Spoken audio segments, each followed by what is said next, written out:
स्वागत है आपका हमारे चैनल KTV स्टोरी में, जहां आपको सुनने मिलती है दिलचस्प तिलिस्मी जादुई कहानियां। अगर आप चैनल पर नए हैं तो चैनल को सब्सक्राइब करें। कहानी पसंद आए तो वीडियो को लाइक करें। दोस्तों, आपसे निवेदन है कि अगर आपके पास भी ऐसी ही दिलचस्प और मज़ेदार कहानियां हैं तो आप हमें ईमेल के जरिए भेज सकते हैं। ईमेल का लिंक डिस्क्रिप्शन बॉक्स में मिल जाएगा। आप सभी का बहुत बहुत धन्यवाद। तो चलिए शुरू करते हैं आज की कहानी। गर्मी के मौसम की एक सुहानी रात के लगभग 11 बजे थे। नवाब रशीदुज्जमा ने अपने नए मेहमान के साथ ही बाग में खाना खाया और खाना खाने के बाद से अब तक बैठे उसके सफर की दास्तानें सुन रहे थे। उनका मेहमान तारिक अधेड़ उम्र का एक तंदुरुस्त आदमी था। उसने सफेद पतलून और आधी आस्तीनों की सफेद कमीज पहन रखी थी। गट्ठे हुए बाजुओं की उभरी हुई मछलियां चीख चीख कर ऐलान कर रही थी कि वह एक मेहनती आदमी है। घोड़े लाल चेहरे पर घनी और ऊपर की ओर छड़ी मूछें उसकी शख्सियत को रूपदार बना रही थी। आंखें छोटी और चमकदार थी। नवाब साहब के यहाँ के बहुत सारे लोगों ने अंदाजा लगा लिया था कि उससे आंखें मिलाकर बात करना आसान काम नहीं। वह खुद ज्यादातर अपनी नजरें नीचे ही रखता था। वह सैलानी था और उसकी घुमक्कड़ी की वजह हमेशा एक राज ही रही थी। वह नवाब साहब का जिगरी दोस्त था, लेकिन उन्हें भी उसके सैलानीपन की वजह मालूम ना हो सकी। इस बारे में जब भी कोई बात आती तो वह हमेशा बात काट कर कोई और बात छेड़ दिया करता था। कुछ लोगों का ख्याल था कि वह पुराने खजाने की तलाश में इधर उधर मारा मारा फिरता है। वह अच्छे खासे दौलतमंद आदमी की तरह जिंदगी बसर करता था, लेकिन उसकी आमदनी का जरिया किसी को मालूम नहीं था। नवाब साहब से उसकी पहली मुलाकात भी अजीबो-गरीब ढंग से हुई थी। 7-8 साल पहले नवाब साहब पूर्वी मुल्कों की सैर के लिए लगभग 2 साल का प्रोग्राम बनाकर निकले थे। ईरान की सरजमीन उन्हें इतनी पसंद आई कि लगभग 6 महीने उन्होंने वहीं बसेरा डाले रखा। ईरान की दिलकश पहाड़ियां, हरी भरी और खूबसूरत वादियां उनके पैरों में बेड़ियां बनकर रह गई थी। ईरान की ऐतिहासिक इमारतों ने भी उनको बड़ी हद तक अपनी तरफ खींचा था। एक शाम जब वे ईरान के एक पुराने बादशाह के महलों के खंडहरों से वापस आ रहे थे, उन्हें एक जगह पत्थरों की धीर से एक इंसानी हाथ निकला हुआ नजर आया। उन्होंने घबराहट में चारों तरफ नजर दौड़ाई, लेकिन कोई नजर नहीं आया। वे सोच में पड़ गए कि क्या किया जाए। थोड़ी देर सोचने के बाद उन्होंने पत्थर हटाने शुरू किए। थोड़ी देर की मेहनत के बाद उनके सामने एक बेहोश आदमी पड़ा, गहरी गहरी सांसें ले रहा था। करीब ही एक पहाड़ी नाला बह रहा था। वे बेहोश आदमी को उठाकर उसके किनारे ले गए और फिर लगभग आधे घंटे तक जूझने के बाद उसे होश आ गया। वह तारिक था। उसने बताया कि अचानक एक पुरानी दीवार के ढह जाने से वह दब गया था। वह नवाब साहब को अपने घर ले गया। नवाब साहब को उसकी शख्सियत में अजीब सी कशिश मालूम हुई और वे उसके करीब होते गए। नवाब साहब ईरान से तुर्की जाने लगे तो तारिक वह उनके साथ हो लिया। उसके बाद दोनों साथ साथ सैर करते रहे। तारिक की शख्सियत बहुत ही अजीबो-गरीब थी। वह अरबी नस्ल का था, लेकिन दुनिया की कोई शायद ही ऐसी भाषा हो जो वह न जानता हो। कई भाषाओं पर तो वह इतनी महारत रखता था कि उस भाषा के बोलने वाले उसे अपने देश का ही बाशिंदा समझ बैठते थे। जब वह नवाब साहब से हिंदी उर्दू में बात करने लगता तो वे यही महसूस करते थे कि वह यूपी का निवासी हो। 2 साल में नवाब साहब उसके बहुत ज्यादा घुल मिल गए थे। हिंदुस्तान आते वक्त उन्होंने उससे कहा कि वह किसी मौके पर हिंदुस्तान आकर कुछ दिन नवाब साहब के साथ जरूर गुजारे।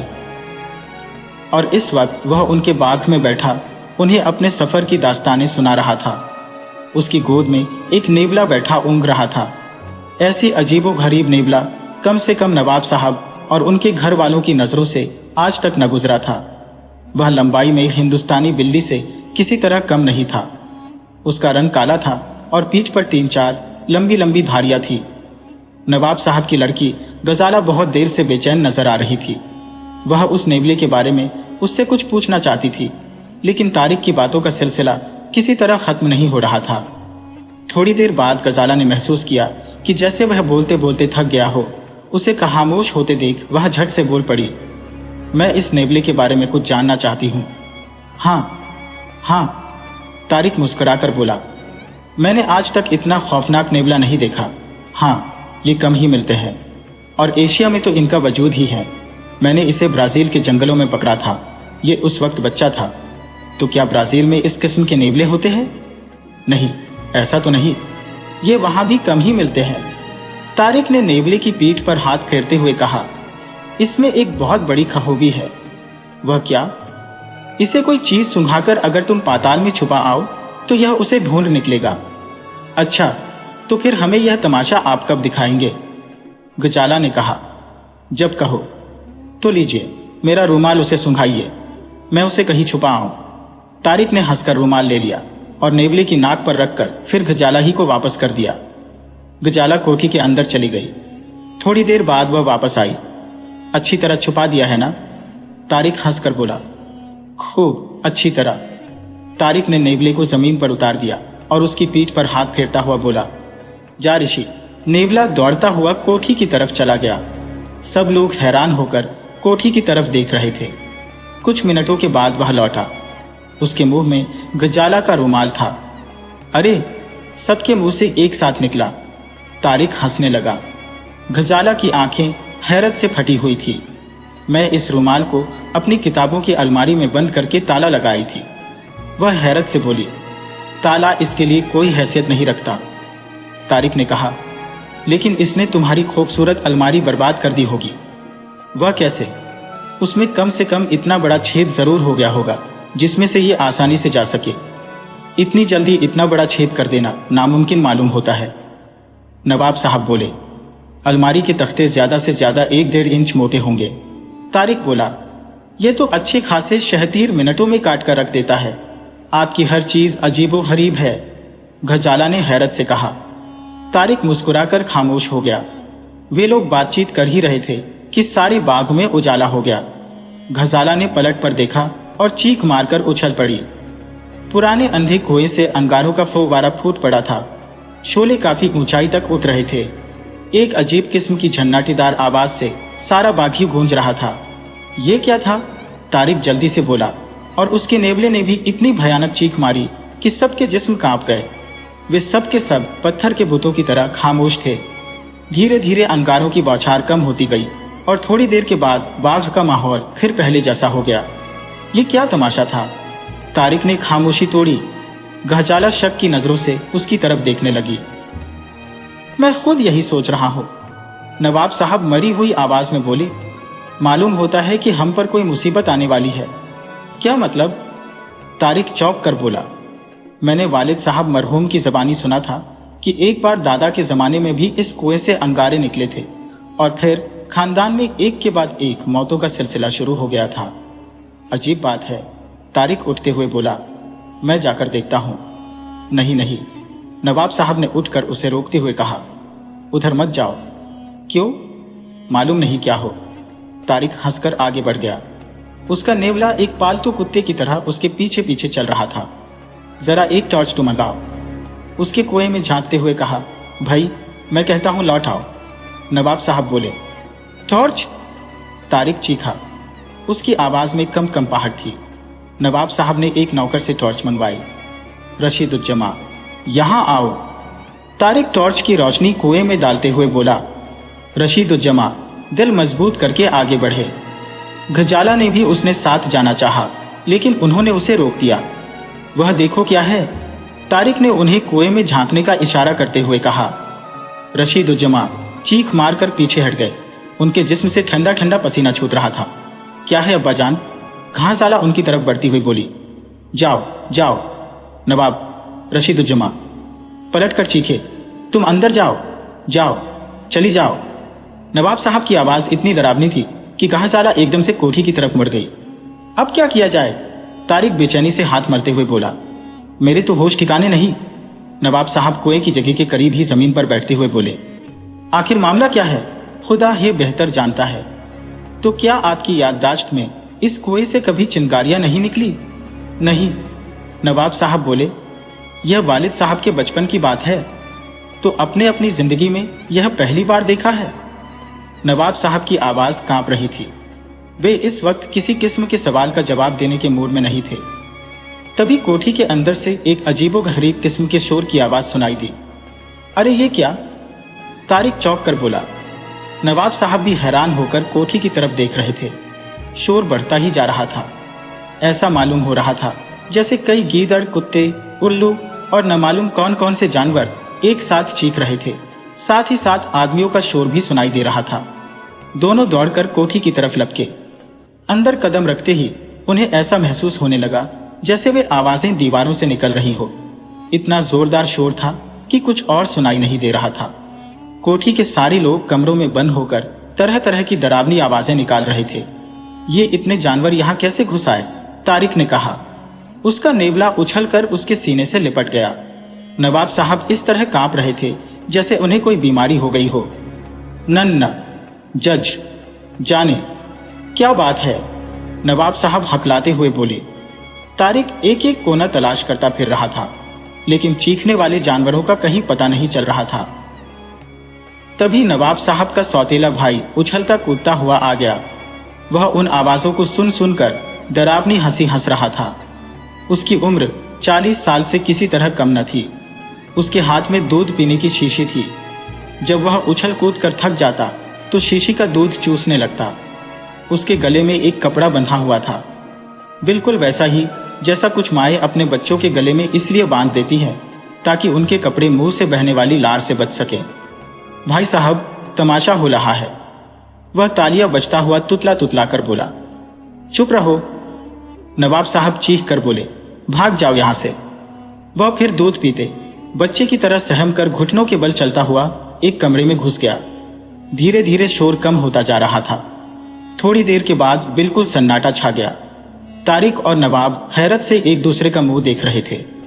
हालांकि वह संदिग्ध शोर अब खत्म हो चुका था, तो भी कमरों में छिपे हुए लोगों में इतनी हिम्मत नहीं थी कि बाहर निकल आते। क्यों भाई तारिक, तुम ही कुछ बताओ, ये सब क्या हो रहा है? नवाब साहब बोले। तो क्या शोर भी पहले पहल? हाँ, नवाब साहब ने बात काटते हुए कहा। बिल्कुल पहले पहल।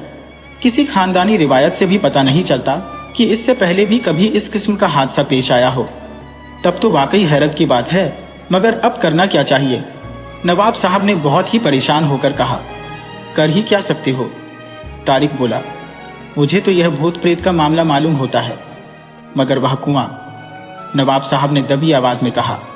ऐसे मामले में सब कुछ हो सकता है, तो फिर पुलिस इस मामले में क्या कर सकती है? घसाला ने बैठी हुई आवाज में कहा। शोर खत्म होने के कुछ पलों के बाद वह उन्हीं दोनों के पास आकर खड़ी हो गई थी। जाओ जाओ, तुम सो जाओ, नवाब साहब बोले। क्या आज की रात किसी को नींद आ सकती है? खजाला ने कहा। क्यों नहीं, तारिक ने इत्मीनान से कहा। कोई ऐसी खास बात नहीं।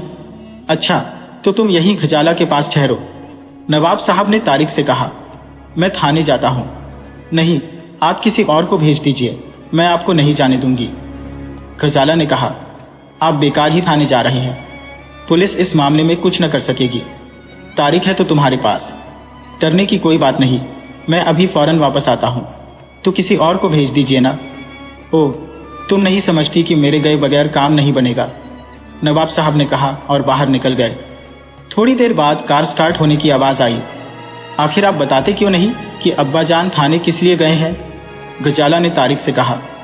कोई बात नहीं, तुम जाकर सो जाओ, तारिक ने कहा। अगर का भी यही हुआ तो क्या होगा? कुछ नहीं होगा, सब ठीक हो जाएगा। चलो, तुम अपने कमरे में चलो।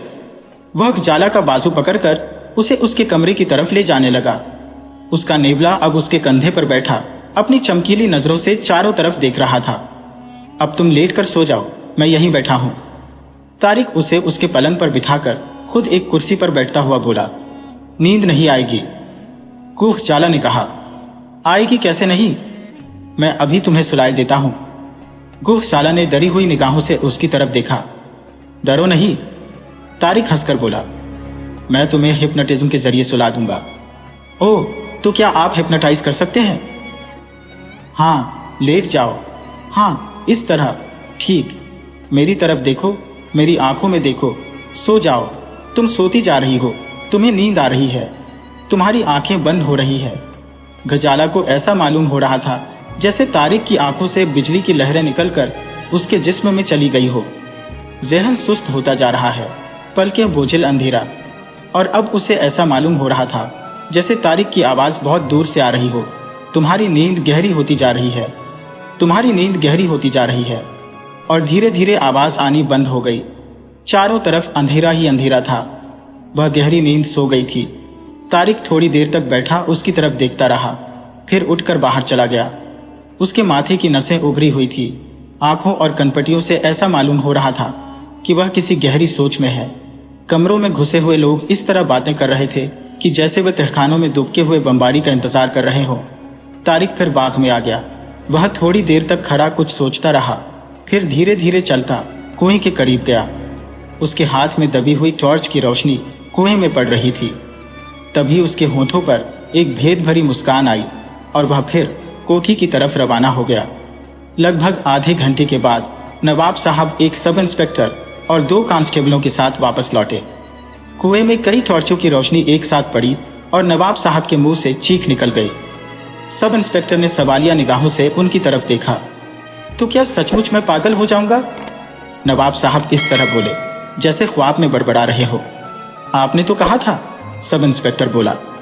हाँ, मैंने बिल्कुल ठीक कहा था, नवाब साहब बेचारगी के साथ बोले। और आप जो कुछ देख रहे हैं वह भी ठीक है। सब इंस्पेक्टर हंसने लगा और नवाब साहब के चेहरे पर झल्लाहट पैदा हो गई। आपने तो फरमाया था औरत की लाश, सब इंस्पेक्टर ने कहा। मैंने गलत नहीं कहा था, नवाब बोले। सिर्फ मैंने ही नहीं बल्कि मेरी एक मेहमान ने भी देखी थी। इतनी देर में 2-3 नौकर भी आ गए थे। लाश का जिक्र सुनकर बुरी तरह कांपने लगे। 1 घंटे के अंदर अंदर उन्हें कई अजीबोगरीब बातों से वास्ता पड़ा था। जरा तारिक साहब को बुलाओ, नवाब साहब ने एक नौकर की तरफ देखकर कहा। तारिक को देखकर सब इंस्पेक्टर ने अजीब सा मुंह बनाया। तारिक से ज्यादा वह उसके काले नेवले को घूर रहा था जो अभी तक तारिक के कंधे पर बैठा हुआ था। आपने भी औरत की लाश देखी थी, नवाब साहब ने तारिक की तरफ इशारा करते हुए कहा। और अब मेरी समझ में नहीं आ रहा कि आपको क्या बयान दो, तारिक ने सब इंस्पेक्टर से कहा। क्यों? इसलिए कि मैंने नवाब साहब के जाने के बाद फिर उस कुएं में झांका था। इस बार मैंने औरत के बजाय मर्द की लाश देखी। अरे, नवाब साहब ने मुंह से अचानक निकला। जी हाँ, और अब यहाँ कुछ भी नहीं है, नवाब साहब ने बेताबी से कुएं की तरफ इशारा करते हुए कहा। अच्छा, तारिक ने कहा और कुएं की तरफ बढ़ा। दूसरे पल में उसकी टॉर्च की रोशनी कुएं में पड़ रही थी। तारिक ने एक जोरदार कहकहा लगाया और सब लोग हैरत से उसे देखने लगे। गहजाला तुम्हें पहले ही मना कर रही थी, तारिक बोला। भला भूतिया मामले में पुलिस क्या कर सकती है? क्या इसी कुएं से चिंगारी भी निकली थी? सब इंस्पेक्टर ने पूछा। हाँ। तब तो यह खुला हुआ मामला है। हम लोग भला इसमें क्या कर सकेंगे? और कुछ आवाज का भी तो आपने जिक्र किया था। जी हाँ, आवाजें कोठी के अंदर सुनाई दी थी, तारिक बोला। शायद मैं आपसे पहली बार मुलाकात कर रहा हूं, सब इंस्पेक्टर ने उसकी बात पर ध्यान न देते हुए कहा। मैं पहली बार यहां आया हूं। सब इंस्पेक्टर अब तक नेवले को घूर रहा था। ये मेरा पालतू नेवला है, बहुत ही अजीबोगरीब है, सब इंस्पेक्टर ने कहा। अच्छा, तो नवाब साहब, अब इजाजत चाहूंगा। क्या बताऊं भाई, मैंने बेकार ही में आपको तकलीफ दी, नवाब साहब ने हाथ मलते हुए कहा। कोई बात नहीं, मैं तो आपका खादिम हूं। अलबत्ता इस बात का जरूर अफसोस है कि मैं इस मामले में आपकी कोई खिदमत न कर सकूंगा। पुलिस वाले नवाब साहब की कार से वापस चले गए। नवाब साहब, तारिक और कुछ नौकर अभी तक कुएं के पास खड़े हुए थे, जहां नौकरों के सामने लाश के बारे में बातें हुई थी। इसलिए कुछ ही पलों में यह खबर सारी कोठी में फैल गई। भाई तारिक, मेरा दिमाग काम नहीं करता, नवाब साहब ने कहा। मैं खुद हैरान हूं, तारिक ने कहा। उसके आंखों की चमक अचानक पहले से ज्यादा बढ़ गई। एक बार मैं भी मिस्र में ऐसे ही वाकयात से 2-4 हुआ हूं, तारिक फिर बोला। अगर वाकई ये भुतहा ही मामला है तो इससे किस तरह छुटकारा मिल सकेगा? बहुत ही आसानी से, तारिक बोला।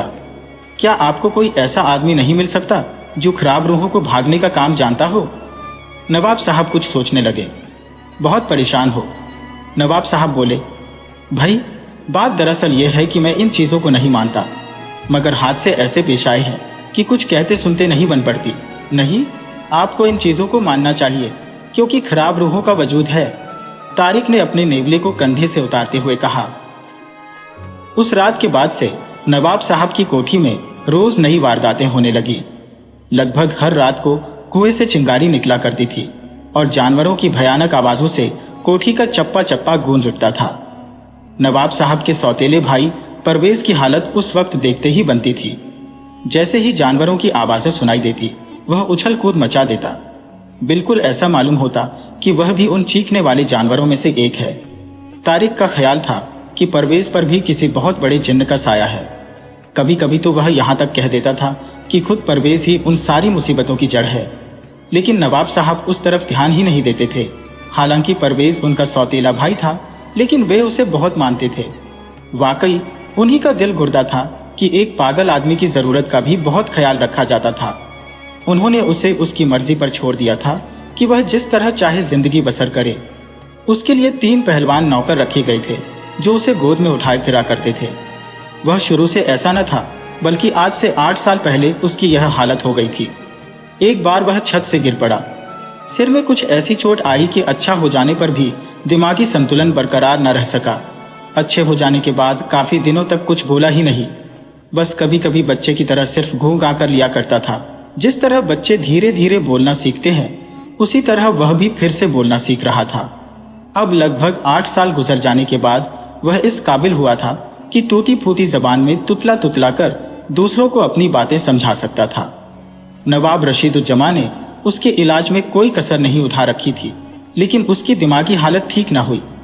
पहले हादसे के बाद से ही दिन भर परवेज रात की बातें रटता रहता तथा वह हर शख्स का हाथ पकड़कर बच्चों की तरह उन हादसों को दोहराता। दूसरी रात जब उसने कुएं से चिंगारियां निकलते देखी, उस वक्त उसकी वही हालत पैदा हुई जो किसी बच्चे की आतिशबाजी देखकर हुआ करती है। और फिर तो वह उन तमाशों के इंतजार में काफी रात गए तक जागता रहता था। उसके बारे में एक खास बात और थी, और वह यह कि वह तारिक और उसके नेवले से बुरी तरह नाराज रहता था। तारिक के सामने वह उसी तरह दम साथ लेता था जैसे कोई नटखट बच्चा किसी बहुत ही गुस्से वाले बूढ़ी के सामने भीगी बिल्ली बन जाता है। उसके इस रवैये को बहुत ही ताज्जुब की नजर से देखा जाता था। सिर्फ इसी बात पर घर के बहुत से नौकरों का ख्याल था कि तारिक ही इन सब मुसीबतों के लिए जिम्मेदार है, क्योंकि उसके अपने ख्याल के मुताबिक पागल और दूध पीते बच्चों को भूत प्रेत दिखाई देते हैं। और यह एक खुली हुई हकीकत थी कि उन हादसों का होना उसी दिन से शुरू हुआ था जिस दिन से तारिक ने कोठी में कदम रखा था। वे तारिक को बहुत ही कहराब किस्म का जादूगर समझने लगे थे, जिसके कब्जे में कहराब रूहें थी। वे सब के सब तारिक से बुरी तरह नाराज थे और उससे नफरत करने लगे थे, लेकिन कोई भी खुलकर अपनी नफरत का इजहार नहीं कर पाता था, क्योंकि वह नवाब साहब का खास मेहमान था। किसी की भी इतनी हिम्मत नहीं थी कि वह एक शब्द भी मुंह से निकालता।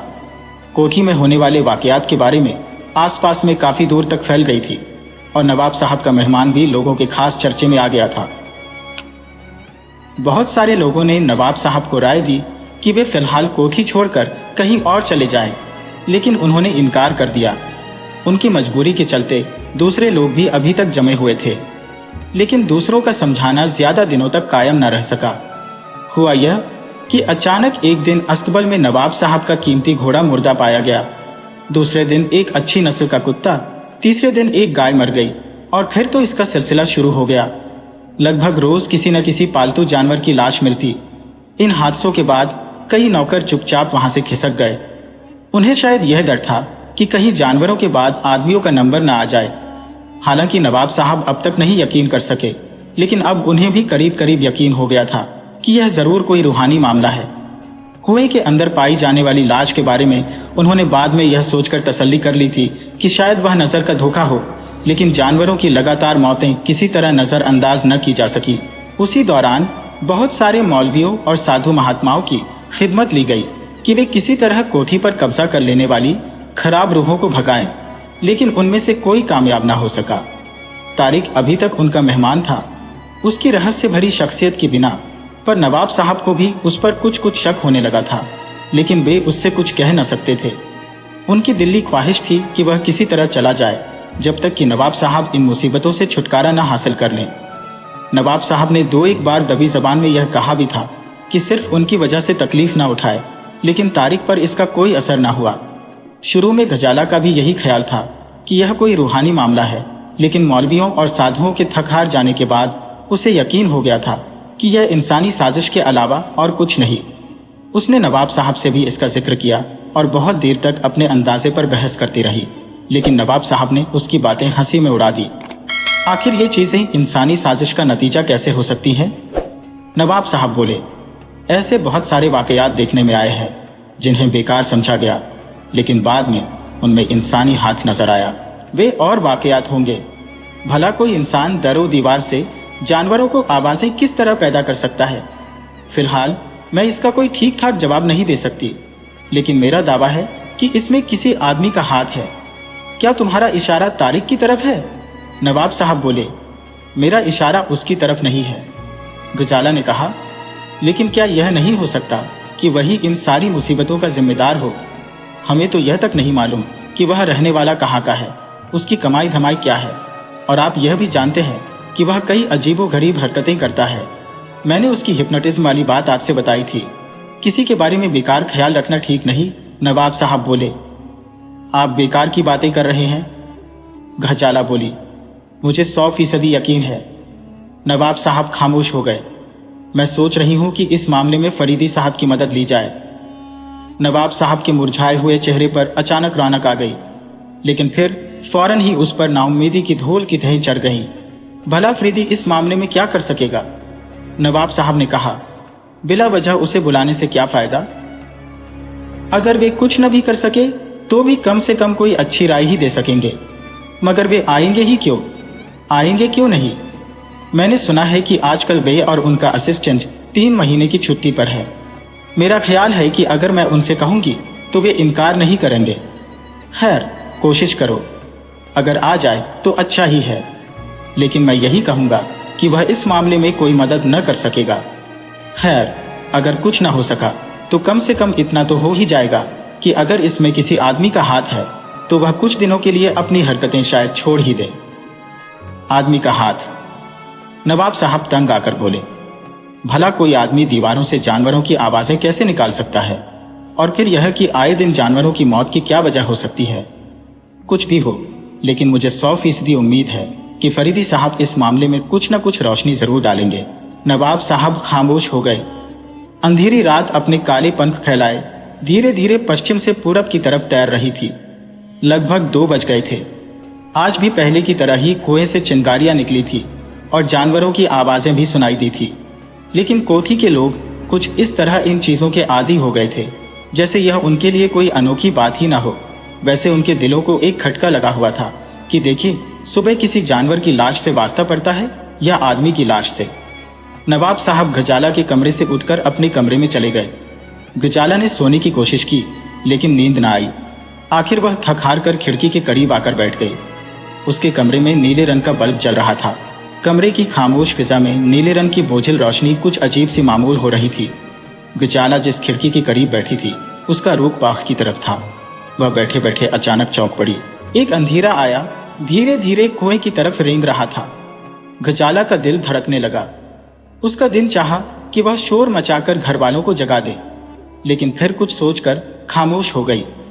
वह इंसानी साया कुएं के करीब जाकर रुक गया। उसने अपने कंधे से कोई चीज उतारी और कुएं की जगत के नजदीक जा पहुंचा। फिर वह पास में करीब उगे हुए पेड़ के तने से टेक लगाकर बैठ गया। फिर उसने कोई चीज कुएं में फेंकी। अब वह कुएं में सिर लटकाए कुछ देख रहा था। तभी टॉर्च की रोशनी में वह कुछ देखने लगा।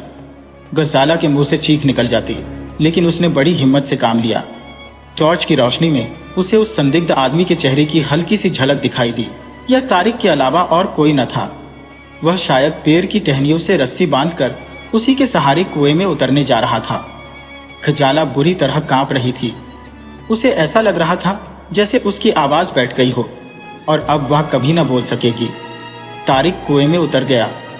उसे तारिक की खौफनाक आंखें याद आ गईं और उस वक्त वह कितनी भयानक थी जब वह उसे हिप्नोटिज्म से सुलाने की कोशिश कर रहा था।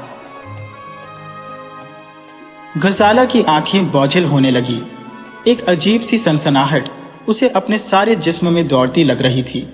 जिस्म में हिलने की ताकत नहीं रह गई थी।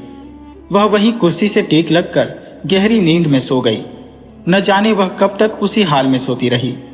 अचानक शोर की आवाज सुनकर वह जाग उठी।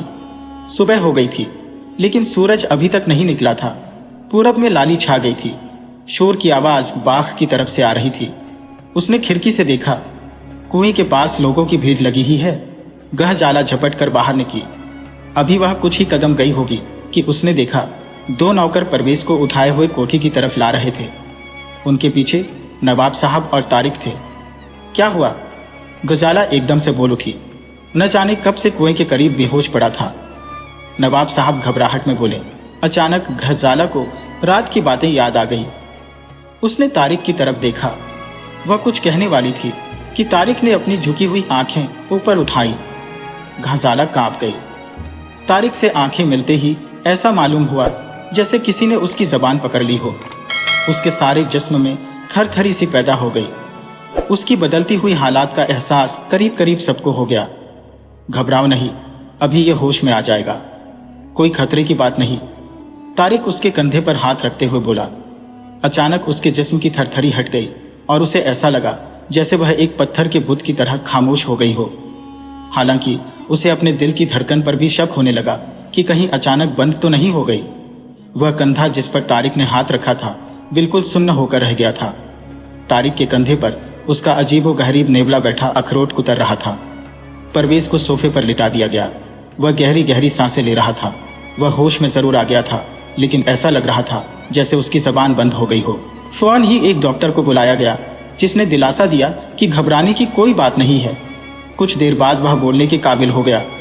परवेज मियाँ, नवाब साहब बोले, तुम कुएं के पास क्यों गए थे? तितली पकड़ने?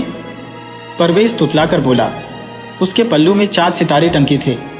या अल्लाह, इसके हाल पर रहम कर। नवाब साहब रुआंसे होकर बोले। मंगा दीजिए भाईजान मेरी तितली। परवेज बच्चों की तरह ठनक कर बोला। हाँ हाँ मंगा देंगे। तारिक मुस्कुराकर बोला। तुम चुपचाप लेते रहो। तारिक की आवाज सुनकर परवेज ने नफरत से होंठ सिकोड़ लिए, लेकिन उसकी आंखों में नफरत के बजाय खौफ झांक रहा था।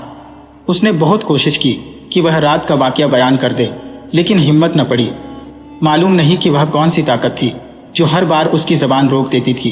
अभी तक सब परवेज के सोफे के पास खड़े थे। मेरी दूध पीने की छीछी। परवेज अचानक उठकर बैठते हुए बोला।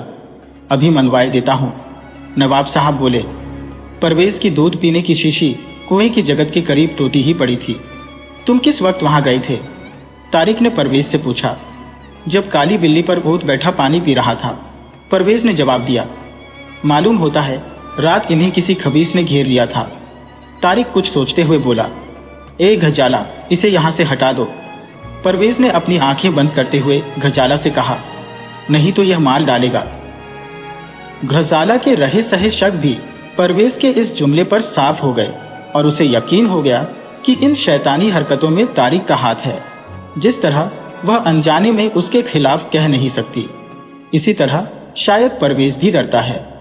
उसी दिन शाम को गजाला कुछ ऐसे इंतजाम में लग गई जैसे उसे सफर करना है। नवाब साहब के पूछने पर उसने बताया कि वह अपने मामू के यहाँ शहर जा रही है। नवाब साहब ने इत्मीनान की सांस ली। वे पहले से ही चाहते थे कि वह कुछ दिन के लिए किसी रिश्तेदार के यहाँ चली जाए। उन्होंने उससे कहा भी था, लेकिन वह उस पर तैयार नहीं थी। गजाला शाम के 7 बजे की गाड़ी से शहर रवाना हो गई। गजाला स्टेशन से टैक्सी करके फरीदी के घर पहुंची। फरीदी घर पर मौजूद नहीं थे। सार्जेंट हमीद रेडियो पर पुराने गाने सुन रहा था। गजाला को देखकर उसके रेडियो बंद कर दिया और घबराहट में उससे बैठने को भी न कहा। आखिर वह खुद ही एक आराम कुर्सी पर बैठ गई। क्या फरीदी साहब यहाँ नहीं है? गजाला ने पूछा। कहीं गए हैं? शहर से बाहर? जी नहीं। ये कब तक लौटेंगे ये बताना जरा मुश्किल है। खैर, मैं उनका इंतजार करूंगी। उसके बाद खामोशी छा गई। आपने रेडियो क्यों बंद कर दिया? गजाला मुस्कुराकर बोली। आपको पुराने गानों से बड़ी दिलचस्पी मालूम होती है। हाँ, कुछ यूं ही सी। हमीद ने दोबारा रेडियो की सुई घुमाते हुए कहा। क्या फरीदी साहब आजकल छुट्टी पर है?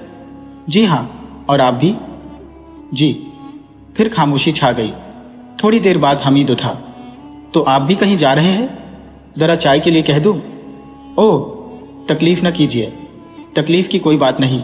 हमीद के चली जाने के बाद गजाला ने मेज पर रखी हुई किताबें उलटनी पलटनी शुरू कर दी। वह इस वक्त फरीदी की लाइब्रेरी में बैठी हुई थी। यहाँ चारों तरफ किताबों से भरी हुई अलमारियां लगी हुई थी। लाइब्रेरी में एक कमरा फरीदी के अजायब घर के कमरे से मिला हुआ था। दोनों के बीच सिर्फ एक दीवार थे। गजाला जिस मेज की किताबें देख रही थी वह उसी दीवार से मिली हुई थे। जैसे ही उसने रैक में लगी हुई किताबों से एक किताब उठाई, उसे दीवार में एक बड़ा सा छेद दिखाई दिया और साथ ही सांप के फुफकारने की आवाज आई। वह घबराकर चारों तरफ देखने लगी। आवाज फिर सुनाई दी। अब उसकी समझ में आया कि यह आवाज दूसरे कमरे से इस छेद से आ रही है। उसने किताबें हटाकर अपनी आंखें छेद से लगा दी। दूसरे कमरे में एक बहुत ज्यादा पावर वाला बल्ब चल रहा था। फुफकार की आवाज फिर सुनाई दी और घजाला चीख मारकर पीछे हट गई। एक बड़ा सा सांप जमीन पर बिछे हुए कालीन पर रेंग रहा था। हमीद साहब, हमीद साहब, वह जोर से चीखने लगी। क्या बात है? हमीद कमरे में दौड़ता हुआ आया। वह कमरे में सांप? घजाला हाँफती हुई बोली। हमीद हंसने लगा। मैं कसम खाकर कह सकती हूं, आप खुद ही देख लीजिए। घजाला छेद की तरफ इशारा करते हुए बोली। तो मैं कब कह रहा हूं कि आप झूठ कह रही हैं? हमीद मुस्कुराकर बोला। घजाला उसे हैरत से देखने लगी। यहां एक नहीं, सैकड़ों हैं। जी। घजाला की हैरत और भी बढ़ गई। जी हां, ये फरीदी साहब का अजायब घर है। इत्तेफाक से इस वक्त इस कमरे की कुंजी उन्हीं के पास है, वरना मैं आपको यहाँ की सैर कराता। क्या उन्होंने सांप भी पाल रखे हैं? जी हां, सैकड़ों की तादाद में। घजाला खामोश हो गई। फरीदी की शख्सियत उसे तारिक से भी अजीब मालूम होने लगी, जो अपने कंधे पर नेवला उठाए फिरता है। फरीदी साहब 9:30 बजे तक वापस आ जाएंगे, क्योंकि यह इन सांपों के दूध पीने का वक्त होता है। दूध कौन पिलाता है उन्हें? घजाला ने पूछा। खुद फरीदी साहब। घजाला उसे फिर फटी फटी नजरों से देखने लगी। आइए दूसरे कमरे में चलकर बैठे। जैसे जैसे इनके खाने का वक्त करीब आता जाएगा, वैसे वैसे इनकी घमाचौकड़ी बढ़ती जाएगी। हमीद ने दीवार की छेद को किताबों से ढांकते हुए कहा। दोनों लाइब्रेरी से उठकर ड्राइंग रूम में चले आए। थोड़ी देर बाद चाय आ गई। आपने बेकार ही में तकलीफ की, घजाला बोली। तकलीफ? हमीद मुस्कुराकर बोला। आप भी कमाल करती हैं। उसने चाय बनाकर घजाला के आगे बढ़ा दी। बरामदे में कदमों की आवाज सुनाई दी और फिर सन्नाटा छा गया। हमीद ने पलट कर देख, उसकी महबूबा शहनाज दरवाजे पर खड़ी घजाला को घूर रही थी। हमीद बौखलाकर खड़ा हो गया। आओ आओ। शहनाज आकर बैठ गई। चाय? हमीद ने उसकी तरफ प्याली बढ़ाते हुए कहा। नहीं, मैं पी कर आई हूं। शहनाज ने सूखी आवाज में कहा। आपसे मिलिए, आप घजाला खानम है, आप शहनाज बानो। शहनाज और घजाला ने हाथ मिलाते हुए 2-4 रस्मी जुमले दोहराए और फिर खामोशी से एक दूसरे को देखने लगी। भाई, चाय तो हर वक्त पी जा सकती है, हमीद ने शहनाज से कहा। जरूरी नहीं कि मैं भी आपके उसूल पर अमल करूं, शहनाज ने ऐसे अंदाज में कहा कि हमीद झेंप गया। अब उसने खामोश रहना ही मुनासिब समझा। उसने महसूस कर लिया कि अगर शहनाज घजाला को देखकर शक कर रही है, तो ऐसी सूरत में उसे छेड़ना यकीनन खतरनाक बात थी। आप फरीदी साहब से मिलने आई हैं? हमीद ने कहा। हमीद ने इस बेकार जुमले पर। घजाला समझ गई कि हमीद शहनाज को इत्मीनान दिलाना चाहता है, इसलिए वह खुद भी फरीदी के बारे में बात करने लगी। मालूम नहीं फरीदी साहब कब आएंगे, उनसे मेरा मिलना जरूरी है, घजाला बोली। शहनाज उसे शक की नजरों से देखने लगी। अभी यह बात हो ही रही थी कि बरामदे में कदमों की आहट सुनाई दी और फरीदी सीटी बजाता हुआ कमरे में दाखिल हुआ। अरे घजाला खानम, खैरियत? फरीदी ने दरवाजे पर रुक कर कहा। सब लोग खड़े हो गए। कब आई? फरीदी ने घजाला से हाथ मिलाते हुए कहा। लगभग 1 घंटे से आपका इंतजार कर रही हो। स्टेशन से उतरकर सीधी इधर ही आई हूं, और हमीद साहब आपको सिर्फ चाय पर टाल रहे हैं। बैठिए बैठिए। फिर हमीद की तरफ मुड़कर बोला। अरे भाई, खाने के लिए कहो। नहीं नहीं, मैं खाना नहीं खाऊंगी, अभी मुझे अपने एक रिश्तेदार के यहाँ जाना है। रिश्तेदार तो मैं भी हूं। क्या नवाब साहब ने आपको नहीं बताया? फरीदी ने कहा। बताया था, लेकिन कुछ नहीं। फरीदी ने फिर हमीद की तरफ देखकर कहा। हमीद, खैर, खा लूंगी, लेकिन पहले वह काम होना चाहिए जिसके लिए मैं आई हूं। ऐसी क्या बात है? कोई खास परेशानी? जी हाँ, बयान कीजिए। मैं? हाँ जी, अभी आप कहीं से थके हुए आ रहे हैं, जरा आराम कर लीजिए। फरीदी समझ गया कि वह शहनाज की मौजूदगी में कुछ कहते हुए हिचकिचा रही है। आइए, मैं आपको अपना घर दिखाऊं, फरीदी ने उठते हुए कहा। घजाला भी खड़ी हो गई। उन्हें अजायब घर जरूर दिखाइएगा, अभी आपकी लाइब्रेरी से एक सांप देखकर डर गई थी, हमीद ने कहा। अच्छा, फरीदी ने कहा। खैर, आइए। दोनों ड्राइंग रूम से चले गए। तुम कुछ नाराज मालूम होती हो, हमीद ने शहनाज से कहा। नहीं तो फिर चाय क्यों नहीं पी? वाह, यह अच्छी रही। यकीनन चाय अच्छी है, तुम पीकर तो देखो। छोड़िए, अब तो बेकार में जुमलों को तोड़ने मरोड़ने लगते हैं, शहनाज ने तंग आकर कहा। लेकिन आज तक किसी जुमले ने मुझसे इसकी शिकायत नहीं की। बस अब चल पड़ा चरखा, शहनाज मुंह बनाकर बोली। अच्छा, ये बताइए कि आप वादा करने के बावजूद भी कल क्यों नहीं आए? शहनाज ने कहा। ये फरीदी साहब से पूछो, उनके चक्कर में पड़ने के बाद उससे निकलना मुश्किल होता है। आजकल कौन सा चक्कर? छुट्टी पर है ना। जिस पर हर वक्त काम करने का भूत सवार रहता हो, उसके लिए कैसी छुट्टी? गाहजाला का इस वक्त आना मुझे परेशान कर रहा है। क्यों? कोई गैर मामूली बात? तो आपको किस बात की परेशानी है? परेशानी यूं है कि कहीं यह छुट्टियों का जमाना यूं ही बर्बाद ना हो जाए। अगर वह किसी मामले में फरीदी साहब से मदद लेने आई है तो फिर छुट्टियों का अल्लाह ही मालिक है। ये गजाला कौन है? दारब नगर के जागीरदार रशीदुज्जमा की लड़की। फिर खामोशी छा गई। दरअसल मैं ये कहने आई हूँ कि परसों मेरी बर्थडे है, तो क्या खिलाओगी मुझे? लेमन ड्रॉप्स, शहनाज के कहा और हंसने लगी। नहीं, हम तो, वह शहनाज के गाल की तरफ इशार करके बोला। आप शैतान हैं, शहनाज ने धीरे से कहा और शर्माकर सिर झुका लिया। अच्छा जी, हम शैतान हैं, शहनाज ने सिर हिला दिया। उसके होंठों पर शर्मीली मुस्कुराहट फैल रही थी। जाओ, नहीं बोलते। हमीद ने रोज जाने की एक्टिंग की। इसके अलावा और कुछ भी आता है आपको? शहनाज बोली। गाना आता है, बजाना है, मगर शर्त यह है हाथ मेरे सिर दूसरे का हो। तैरना आता है, घुड़सवारी का माहिर हूं, बचपन में खुद घोड़ा बन जाता था। खाना पका नहीं सकता, लेकिन खाना आता। वालिद साहब अक्सर कहते हैं कि बस बस, शहनाज हाथ उठाकर बोली। फिर चल पड़ा चरखा। अच्छा, उसे जाने दो, हमीद संजीदा होकर बोला। तुम फूलों से ज्यादा हसीन हो, कमल से ज्यादा नाजुक। तुम्हारी आवाज नहीं, शहद की बूंद है। जब तुम मुस्कुराती हो तो कलियां खिल जाती है, जब चलती हो तो कयामत अपने गरिबान में मुंह डालकर खड़ी की खड़ी रह जाती है, और जब नहीं चलती हो तो कयामत अपना इरादा बदलकर, ओह वह बदलकर क्या करने लगती ही जानती हो, तुम नहीं जानती। अच्छा, मेरी आंखों में देखो, क्या दिखाई देता है? कलियों की मुस्कुराहट, फूलों का निखार। शहनाज हमीद की आवाज की नकल करते हुए बोली। पत्तों की जवानी, बिजली की चमक, बादलों की गरज, वगैरह वगैरह। तब तो तुम जरूर अपनी आंखों का इलाज कराओ। हमीद मुस्कुराकर बोला। मेरी आंखों में सिर्फ दीदे हैं। दीदे क्या समझी? अपना सिर, शहनाज झेप कर बोले। हमीद कुछ कहने ही वाला था कि एक नौकर ने खाने की खाशिबर दी। इंस्पेक्टर साहब और मेहमान खाने की मेज पर आप लोगों का इंतजार कर रहे हैं, मैं तो चली, शहनाज ने उठते हुए कहा। वाह, चाय नहीं पी तो खाना भी न खाओगी, हमीद ने कहा। और फिर दोनों खाना खाने के लिए जा पहुंचे। खाने की मेज पर ज्यादातर खामोशी ही रही। फरीदी किसी सोच में डूबा हुआ था।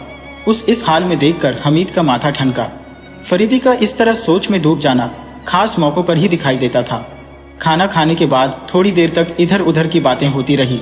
फिर गजाला उठते हुए बोली, अच्छा तो मैं चलती हूँ, स्टेशन पर 3 बजे आप लोगों का इंतजार करूंगी। बहुत अच्छा, फरीदी ने उससे हाथ मिलाते हुए कहा और बैठ गया। वह इस तरह सोच में डूबा हुआ था कि गजाला को विदा करने बरामदे तक भी न गया। हमीद और शहनाज उसे गेट तक पहुंचाकर लौट आए। तो क्या आप लोग कहीं जा रहे हैं? शहनाज ने फरीदी से पूछा। हाँ, एक जरूरी काम है। परसों मेरी बर्थडे है। मैं आप लोगों को दावत देने आई थी, मगर तुमने इस वक्त दावत दी जब मैंने दूसरे से वादा कर लिया। पहले ही क्यों न बता दिया? मौका ही कहाँ मिल सका, शहनाज ने कहा और हमीद की तरफ देखने लगी। ये भी मेरे साथ जा रहे हैं, फरीदी बोला। वापसी कब तक होगी ये अभी नहीं बता सकता। शहनाज थोड़ी देर मुंह लटकाए बैठी रही, फिर उठकर बाहर चली गई। हमीद को फरीदी पर बहुत गुस्सा आ रहा था। वह शहनाज के पीछे पीछे चलने लगा। भाई बताओ, अब मैं क्या करूं? हमीद ने शहनाज से कहा। शहनाज कोई जवाब दिए बगैर सड़क पर होली और हमीद लौट आया। एक बहुत ही दिलचस्प केस, फरीदी मुस्कुराकर बोला। मुझे छुट्टियों में इस किस्म की दिलचस्पियों से नफरत हो जाती है, हमीद ने मुंह बनाकर कहा। बको नहीं, तुम्हें मेरे साथ चलना पड़ेगा, फरीदी ने कहा। हुक्म पर अमल करूंगा, हमीद नाखुश होते हुए बोला। यह बात नहीं प्यारे, चलो बस मजा आ जाएगा, फरीदी उसका कंधा थपकते हुए बोला। हमीद खामोश रहा। भाई तुम्हारे इश्क से तो मैं तंग आ गया हूँ। फरीदी ने कहा।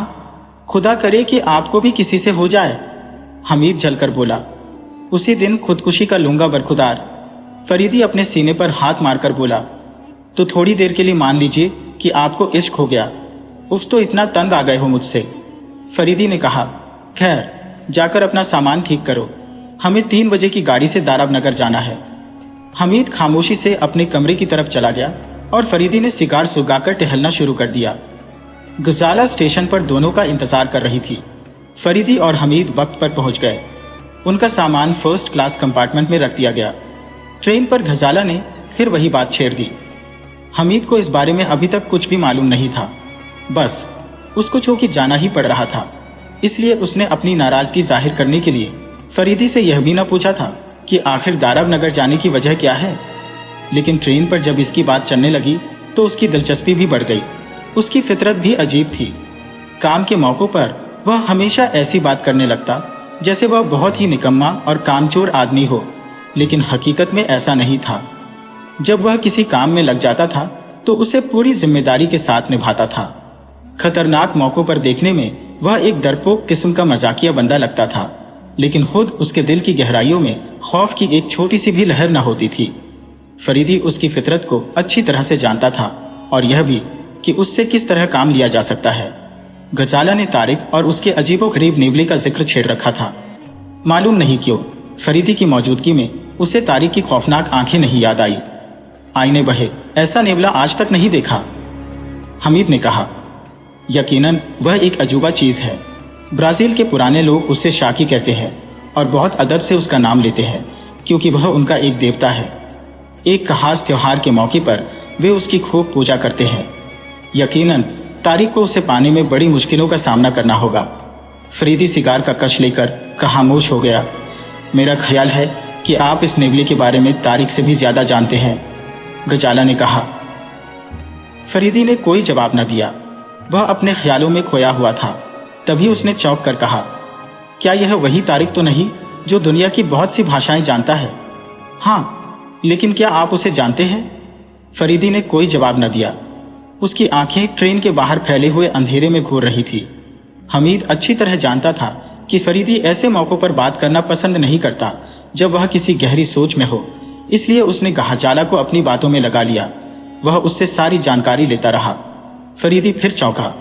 हमीद, क्या तुम्हें धर्मपुर के जंगलों के भूत याद नहीं? याद है, लेकिन यह मामला उससे अलग मालूम होता है, हमीद ने कहा। क्यों? इसलिए कि हम यह सारे वाकयात शायद अपनी आंखों से देख सकें। भला दीवारों से जानवरों की आवाजें आने का क्या मतलब हो सकता है? और फिर जानवरों की मौतें, कुएं से चिंगारियों का निकलना, तो खैर कोई ऐसी बात नहीं, सब कुछ हो सकता है, फरीदी ने धीरे से कह और बुझा हुआ सिगार सुलगाने लगा। जानवरों के बाद अब आदमियों का नंबर आने वाला है, फरीदी ने सिगार का एक लंबा कश लेकर कहा। गजाला चौंक पड़ी। क्या मतलब? घबराइए नहीं, आप बिल्कुल ठीक वक्त पर मेरे पास पहुंची, फरीदी ने कहा। नवाब साहब पुराने ख्याल एक आदमी है, उनका जहन भूतों से आगे नहीं बढ़ सकता। वे क्या जाने कि साइंसी दौर में एक मामूली आदमी भी इस किस्म के चमत्कार दिखा सकता है। खैर, यह तो मैं भी यकीन से कह सकती हूँ कि यह साइंस का करिश्मा है। अलबत्ता यह जरूर यकीन रखती हो कि इसमें किसी आदमी का हाथ है जो अपनी खतरनाक ताकतों से काम ले रहा है। शायद आपका इशारा तारिक की तरफ है, फरीदी ने उसे घूरते हुए कहा। गजाला ने कोई जवाब नहीं दिया। इस बातचीत के बाद फिर खामोशी छा गई और फरीदी आसमान की तरफ घूरने लगा। कुछ अजीब सा समा था। ठंडी हवा के झोंके सुबह होने की खबर दे रहे थे। हमीद ऊँघने लगा था। गजाला की खूबसूरत आंखें भी नींद के दबाव से बोझिल हो रही थी।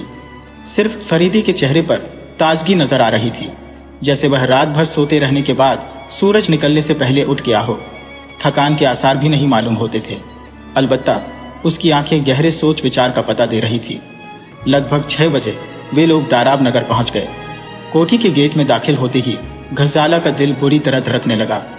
पोर्टिको में 2-3 कांस्टेबल खड़े थे और कुछ इस किस्म की परेशान सी आवाजें सुनाई दे रही थी जैसे कोई हादसा हो गया हो। फरीदी और हमीद को पीछे छोड़कर गजाला एकदम से भागी। अब दोनों टैक्सी पर से सामान उतरवा ही रहे थे कि गजाला दौड़ती हुई वापस आई। लाश, लाइब्रेरी में लाश, वह हांफती हुई बोली। किसकी लाश? फरीदी ने इत्मीनान से पूछा। अब्बा जान के प्राइवेट सेक्रेटरी की, और आखिर वही हुआ। जी का खटका था।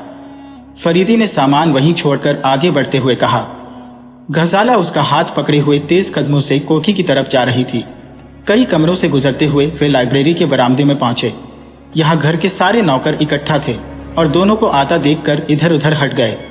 लाइब्रेरी में 2 sub inspector, 1 head constable, Tariq और नवाब साहब खड़े थे। खिड़की के करीब रखी हुई कुर्सी के पास एक आदमी इस तरह पड़ा हुआ था जैसे वह उसी कुर्सी पर बैठे बैठे जमीन पर लुढ़क गया हो। उसका हाथ अभी तक कुर्सी ही पर था। अरे फरीदी मियाँ, नवाब साहब उसकी तरफ बढ़ते हुए बोले। भाई ठीक वक्त पर आए। ये वाकया कब हुआ मालूम नहीं, लेकिन सुबह मुझे एक नौकर ने आकर इसकी खबर दी। फरीदी ने कुछ सोचते हुए सिर हिलाया। मैं क्या बताऊं कि मैं किन मुसीबतों में फंस गया हूं। नवाब साहब ने कहा। मुझे घाजाला साहिबा की जबानी सब कुछ मालूम हो चुका है। तो क्या घाजाला तुम्हारे ही पास गई थी? नवाब साहब बोले। उसने बड़ी अक्लमंदी से काम लिया। मेरी तो अक्ल ही मारी गई थी। आपकी तारीफ, एक सब इंस्पेक्टर ने आगे बढ़कर पूछा। अरे आप इन्हें नहीं जानते? नवाब साहब ने हैरत जताते हुए कहा। ये डिपार्टमेंट ONF इन्वेस्टिगेशन के इंस्पेक्टर फरीदी हैं। ओह, सब इंस्पेक्टर ने फरीदी से हाथ मिलाते हुए कहा। तब तो फिर हम लोगों की कोई जरूरत ही नहीं रह जाती। आप लोग बेकार में मुझे शर्मिंदा कर रहे हैं, फरीदी ने कहा और लाश की तरफ देखने लगा। ओ, कोई जख्म नहीं, कोई निशान नहीं। गर्दन भी हमने गौर से देख ली है। समझ में नहीं आता कि मौत कैसे हुई। सब इंस्पेक्टर ने कहा। जरा मैं भी देख लूं, फरीदी ने लाश के करीब झुकते ही कहा। वह बड़ी देर तक अपने आतशी शीशे से लाश का मुआयना करा रहा। आप ठीक कहते हैं, फरीदी ने सब इंस्पेक्टर की तरफ मुड़ते हुए कहा। कोई निशान नहीं। आपने अभी तक किसी डॉक्टर को नहीं बुलाया? आ ही रहा होगा, सब इंस्पेक्टर वो बोला। क्या ये रात में बाहर बैठा करता था? फरीदी ने नवाब साहब से पूछा। नहीं, कल ही मैंने उसे एक किताब तलाश करने के लिए यहाँ भेजा था और इत्मीनान हो गया था कि वह किताब तलाश करके अपने कमरे में आ गया होगा। शायद वह इस कुर्सी पर बैठकर कुछ पढ़ने लगा होगा, फरीदी ने कहा। और अचानक कोई खौफनाक चीज देखकर दिखी हरकत बंद हो गई, तारिक ने कहा। फरीदी उसे घूरने लगा। और वह खौफनाक चीज क्या हो सकती है? फरीदी ने ऐसी आवाज में कहा कि तारिक हड़बड़ा गया। अभी आप ही ने फरमाया है कि आपको सब हाल मालूम हो चुके हैं, तारिक ने अपने नेवले को कंधे से उतार गोद में लेते हुए कहा। ये शाकी आपको कहां से मिला? फरीदी ने पूछा। ओह, तारिक ने चौंक कर कहा। तो आप इसका नाम जानते हैं? इन देवता महाराज को कौन नहीं जानेगा? तारिक फरीदी को हैरत से देखने लगा। इतने में डॉक्टर आ गया। डॉक्टर काफी देर तक लाश का मुआयना करता रहा। मौत हुए लगभग 4 या 5 घंटे हो चुके हैं, डॉक्टर ने सिर उठाकर कहा। मौत की वजह? फरीदी ने पूछा। अचानक दिल की हरकत बंद हो गई, डॉक्टर ने कहा। देखा आपने? तारिक बोला। क्या इसे दिल की कोई बीमारी थी? फरीदी ने तारिक की बात को नजरअंदाज करके नवाब साहब से पूछा। हाँ, उसे काफी दिनों से दिल की बीमारी थी। तब तो मेरे ख्याल से हमें वापस ही चलना चाहिए, सब इंस्पेक्टर बोला। ठहरिए, अभी शक खत्म नहीं हुए, फरीदी कुर्सी से उठते हुए बोला। वह खिड़की के करीब खड़ा होकर कुछ सोचने लगा। नवाब साहब, क्या यहाँ रोज रात को कोई बैठा करता है? फरीदी ने पूछा। मैं खुद रोजाना 2-3 घंटे यहाँ बैठकर पढ़ता हूँ। ठीक, फरीदी ने मेज पर पड़ी ट्रे जिसे टोपी उठाते हुए कहा। यह शायद इसी की टोपी है। नहीं, मेरी है। आपकी? वह खिड़की के बाहर देखते हुए बोला। हाँ, इसमें ताज्जुब की कौन सी बात है? नवाब साहब हैरत से बोले। आप सिर में कौन सा तेल लगाते हैं? फरीदी ने अचानक पूछा। कोई नहीं, नवाब साहब अपने गंजे सिर पर हाथ फेरते हुए झेंपते हुए बोले। माफ कीजिएगा, एक बहुत जरूरी सवाल था, फरीदी ने मेज पर टोपी रखते हुए कहा। वह बेचैनी से कमरे में टहलने लगा। ऐसा मालूम हो रहा था कि वह कमरे में दूसरों की मौजूदगी भूल गया हो। फरीदी की आंखें दबे हुए जोश का इजहार कर रही थी। एक बार रुककर उसने सिगार सुलगाया और 2-3 लंबे कश लेने के बाद फिर टहलने लगा। खिड़की के करीब जाकर उसने इधर उधर देखा और नवाब रशीद उजमा के सामने खड़ा होकर उन्हें घूरने लगा। एक बात समझ में नहीं आती कि वह इतनी देर रात गए किताब क्यों ढूंढता रहा। क्या इसके बारे में आपका कोई सख्त हुक्म था? बिल्कुल नहीं, नवाब साहब बोले। मैंने उससे शाम को कहा था कि किसी वक्त किताब ढूंढ लेना। मैंने उस ये नहीं कहा था कि रात को ही ढूंढ ले। क्या आप कल पहले जैसे यहाँ आए थे? नहीं, जब से हादसे होने लगे हैं मैंने रात में यहाँ बैठना करीब करीब छोड़ दिया है। अगर कभी आता भी हो तो 10 बजे से पहले पहले उठ जाता हूँ। कल रात आए थे या नहीं? कल शाम ही से मेरी तबीयत भारी थी, इसलिए मैंने पढ़ना मुनासिब नहीं समझा। ठीक, फरीदी ने कहा और टहलने लगा। आप बेकार परेशान हो रही हैं, यह खुला हुआ शैतानी मामला है, सब इंस्पेक्टर ने कहा। फरीदी ने उसे हाथ उठकर चुप रहने का इशारा किया। पुलिस वाले मुस्कुराकर रह गए। सिर्फ हमीद और गजाला ही खामोशी के साथ फरीदी की बदलती हुई हालत का जायजा ले रहे थे। तारिक के होंठों पर मुस्कुराहट नाच रही थी। फरीदी खिड़की के पास खड़ा होकर कुछ देर तक सोचता रहा, फिर नवाब साहब की तरफ मुड़कर बोला, आप इसी कुर्सी पर बैठकर पढ़ते हैं? हाँ, करीब करीब हमेशा। नवाब साहब ने सिर हिला दिया। वे फरीदी के उल्टे सीधे सवालों से कुछ उकताए हुए से नजर आ रहे थे। एक बात और, क्या आप पढ़ते वक्त एक बार पानी पीने की आदी हैं? हाँ, नवाब साहब हैरत से बोले। लेकिन तुम्हें यह कैसे मालूम हुआ? अभी बताता हूं। फरीदी ने एक बार फिर खिड़की के करीब जाते हुए कहा। उसने खिड़की के बाहर सिर निकालकर इधर उधर देखा और नवाब साहब के पास लौट आया। आपको एक तकलीफ देना चाहता हूं। हाँ, कहो। जरा 2 मिनट के लिए इस कुर्सी पर बैठ जाइए। फरीदी ने उस लाश के करीब वाली कुर्सी की तरफ इशारा करते हुए कहा। नवाब साहब हैरत से उसका मुंह ताकने लगे। उम्मीद है आप बुरा न मानेंगे, ले ये जरूरी है। नवाब साहब कुर्सी पर बैठ गए। अब ये टोपी पहन लीजिए। फरीदी ने मेज पर पड़ी ही टोपी की तरफ इशारा करते हुए कहा। सब इंस्पेक्टर हंसने लगा।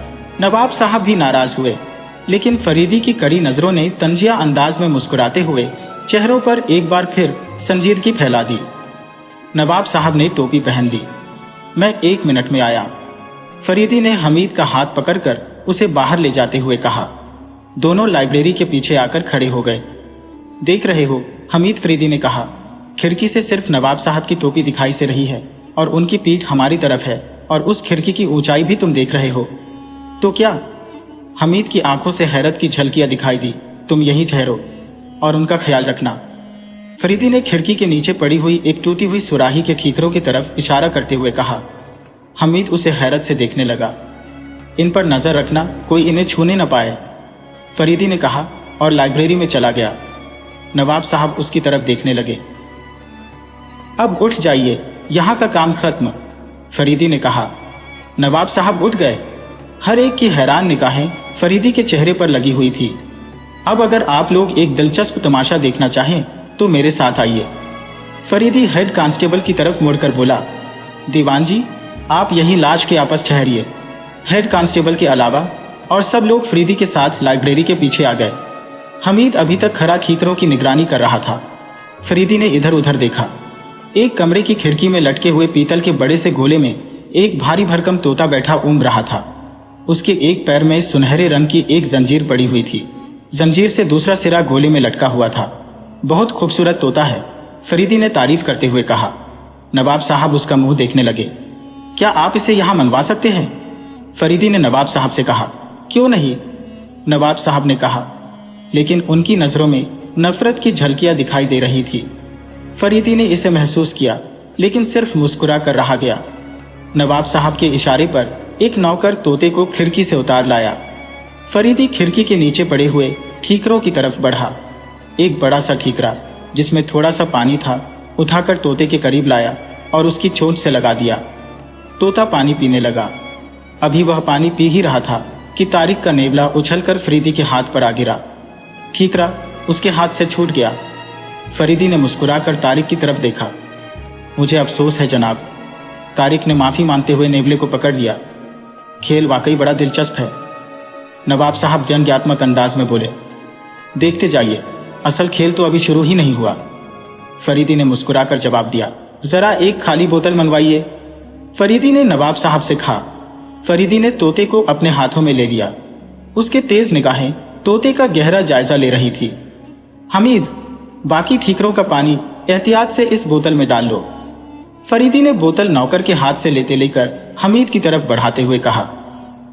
हालांकि यह मामला बहुतों की समझ में नहीं आ रहा था, लेकिन हर एक की नजर तोते की तरफ लगी हुई थी। अचानक तोते ने पंख फड़फड़ाने शुरू किया और देखते ही देखते लुढ़क कर जंजीर में झूल गया। अरे! नवाब साहब के मुंह से बेअख्तियार निकला और उन्होंने झपट कर फरीदी के हाथ से तोता ले लिया। अरे, ये तो मर गया। नवाब साहब की आंखें हैरत से फटी हुई थी। फरीदी उनकी बात सुन अनसुनी कर सब इंस्पेक्टर की तरफ मुड़ा। दरोगा जी, आप सेक्रेटरी की लाश पोस्टमार्टम के लिए भिजवा सकते हैं और साथ ही यह मुर्दा तोता भी। तो क्या सब इंस्पेक्टर इसके आगे न कह सका। जी हाँ, इस जहरीले तोते की भी जांच की जाए, क्योंकि सेक्रेटरी की मौत का जिम्मेदार जहर है। फरीदी ने इत्मीनान से कहा। जहर?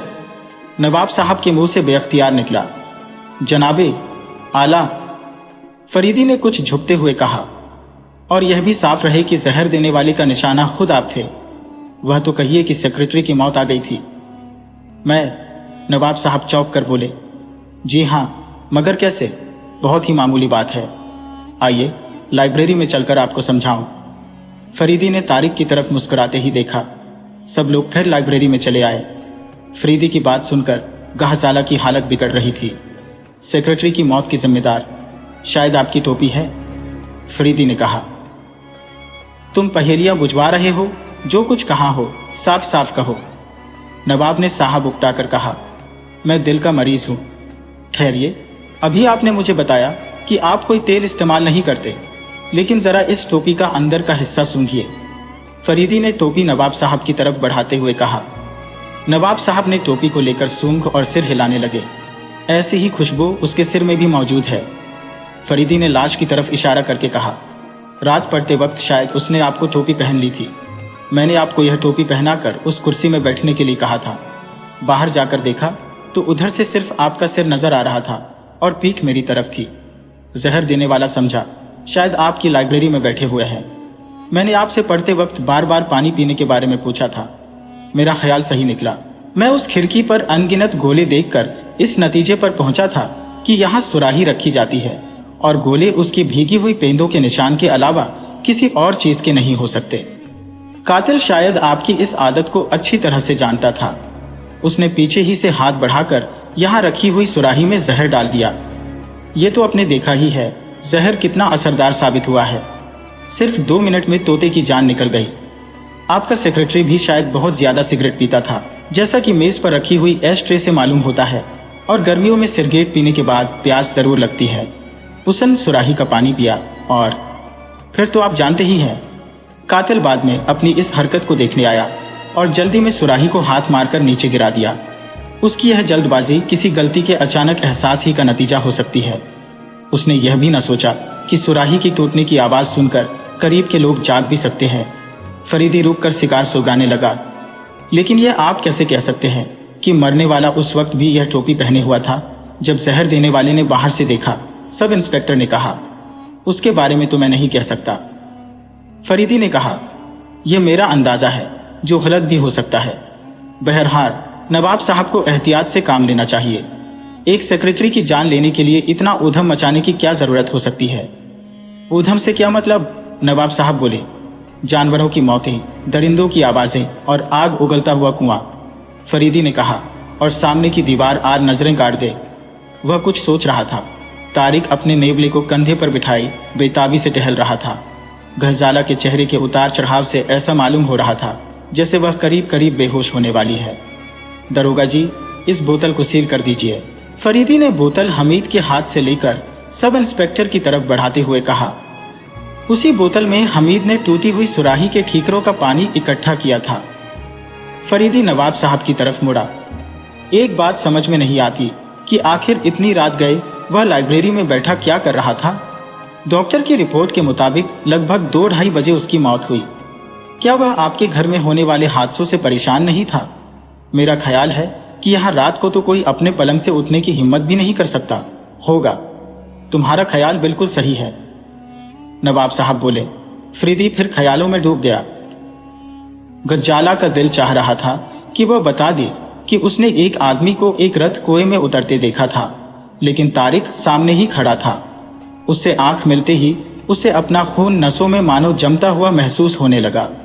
उसने यह बात फरीदी को भी नहीं बताई थी। न जाने क्यों उसका ख्याल आते ही वह खुद से कांपने लगती थी। उसने उस वक्त तारिक के नेवले को फरीदी के हाथ से ठीकरा गराते भी देखा था। इस चीज ने उसके शक को और ज्यादा बढ़ावा दिया। फरीदी ख्यालों में डूबा हुआ टहल रहा था। तभी सब इंस्पेक्टर की तरफ मुड़कर बोला, दरोगा जी, मेरे ख्याल से अब लाश उठवाने का इंतजाम किया जाए। बहरहाल अब आपको दूसरी रिपोर्ट लिखनी पड़ेगी। फरीदी साहब, हकीकत में आप जादूगर हैं। सब इंस्पेक्टर बोला। फरीदी ने कोई जवाब न दिया। सब इंस्पेक्टर लाश उठवाने का इंतजाम करने लगा। थोड़ी देर बाद लाइब्रेरी में सिर्फ हमीद, फरीदी, गजाला, नवाब साहब और तारिक रह गए। फरीदी अभी तक ख्यालों में खोया हुआ था। टहलते टहलते वह किताबों की अलमारियों का जायजा लेने लगा। आपकी लाइब्रेरी बहुत शानदार है। वह नवाब साहब की तरफ मुड़कर बोला, वह तो सब ठीक है, लेकिन आप नाश्ता कब करेंगे? गजाला ने कहा, हाँ भाई, लो 9 बज गए। नवाब साहब ने चौंक कर कहा, अगर नाश्ता यही मंगवा लें तो बेहतर है। फरीदी ने कहा। नवाब साहब का सौतेला भाई परवेज एक पहलवान की गोद में चढ़ा हुआ दूध पी रहा था और साथ ही साथ तुतला तुतला का कुछ कहता भी जा रहा था। यह तमाशा नहीं, मेरी बदनसीबी है। नवाब साहब बोले, क्या मतलब? मेरा छोटा भाई परवेज, लगभग 8 साल हुए, सिर में चोट लगने की वजह से इसका दिमाग खराब हो गया है। कभी मुझे उस पर फख्र था, आज भी जब मैं उसकी लाइब्रेरी में जाता हूं तो आंसू निकल आते हैं। इतना काबिल और पढ़ा लिखा, और उसका यह अंजाम। बर्लिन यूनिवर्सिटी से उसने फिलॉसफी में डॉक्टरेट की डिग्री ली थी। अब बिल्कुल बच्चों की तरह जिंदगी बसर करता है। फरीदी गौर से सुन रहा था। अचानक हमीद हंसने लगा। परवेज पहलवान की गोद से उतरकर एक तितली के पीछे घुटनों के बल दौड़ने लगा। हमीद के इस हंसने पर फरीदी ने उसे घूर कर देखा। वह नहीं चाहता था कि नवाब साहब का दिल दुखे। अपने इन्हीं किसी साइकियाट्रिस्ट को दिखाया? फरीदी ने नवाब साहब से पूछा। सब कुछ करके थक हार गया हूं। वाकई बड़े अफसोस की बात है, फरीदी ने कहा, और उसके बाद खामोशी छा गई। थोड़ी देर बाद नाश्ते का सामान आ गया। सब लोग एक बड़ी मेज पर बैठ गए। समझ में नहीं आता कि जहर किसने दिया। नवाब साहब बोले, परेशान होने की जरूरत नहीं है। फरीदी ने कहा, लेकिन एहतियात जरूरी है। आप और गजाला काफी होशियार रहिए। मुझे 100% यकीन है कि यह हमला आप ही पर हुआ था। आखिर क्यों, और वह कौन हो सकता है? नवाब साहब बेचैनी से बोले, वही जिसने यह सब स्वांग रचाया है। इस ख्याल में न रहिए कि यह कोई शैतानी मामला है। गजाला ने जिस वक्त जानवरों की मौत के बारे में बताया था, उसी वक्त मैंने कह दिया था कि अब किसी आदमी का नंबर आने वाला है। नवाब साहब हैरान नजरों से फरीदी की तरफ देखने लगे। जनाब आला, आपका नेबला मुझे बहुत पसंद है। फरीदी तारिक से बोला। शुक्रिया, तारिक मुस्कुराकर बोला। जिस वक्त यह उछला था, मुझे यकीन हो गया था कि जरूर उस पानी में जहर मिला हुआ है। मैं आपका मतलब नहीं समझा, तारिक चौंक कर बोला। इसकी इसी खासियत पर शदागा कबीले के लोग इसे देवता समझते हैं। फरीदी सिगार सुलगता हुआ बोला, इस किस्म के खतरे की बू सूंघ लेना इसकी मामूली सी खासियत है। क्या आप कभी ब्राजील गए हैं? तारिक बोला, हाँ, एक जमाने में मुझे पुराने खजानों की तलाश का खप्त था। फरीदी ने कहा, अच्छा। तारिक दिलचस्पी जाहिर करते हुए बोला, इसी सिलसिले में ब्राजील भी जाना हुआ था। फरीदी लापरवाही के साथ बोला, लेकिन अफसोस है कि मानौज से 100 मील भी आगे न जा सका। मानौज मानौज, तारिक बेचैनी से बड़बड़ाता हुआ कुर्सी पर पहलू बदलने लगा। मानौज से 100 मील के फासले पर पश्चिम की तरफ अमेजन नदी के उत्तरी किनारे पर काले पहाड़ों का सिलसिला, जहां, मगर यह सब मैं क्यों बक रहा हूं? कोई हर्ज नहीं, मैं काफी दिलचस्पी ले रहा हूं। तारिक ने नेवले को कंधे से उतारकर गोद में बिठाते हुए कहा, फिर किसी वक्त बताऊंगा। क्या आपको भी खजानों से दिलचस्पी है? नहीं, कोई ऐसी खास दिलचस्पी तो नहीं, अलबत्ता मुझे सैर करने का जरूर शौक है, तारिक ने कहा। खैर, यह शौक भी बुरा नहीं। फरीदी ने नवाब साहब की तरफ अचानक मुड़ते हुए कहा, मैं आपके स्वर्गीय सेक्रेटरी के बारे में कुछ मालूमात करना चाहता हूं। किस किस्म की मालूमात? नवाब साहब ने पूछा।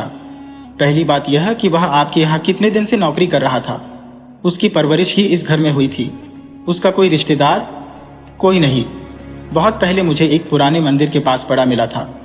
उस वक्त उसकी उम्र 2 साल से ज्यादा न थी। फरीदी ने सिर हिलाते हुए कहा, उसका कोई दुश्मन? मेरा ख्याल है कि कोई नहीं, क्योंकि वह एक बहुत ही अच्छा आदमी था।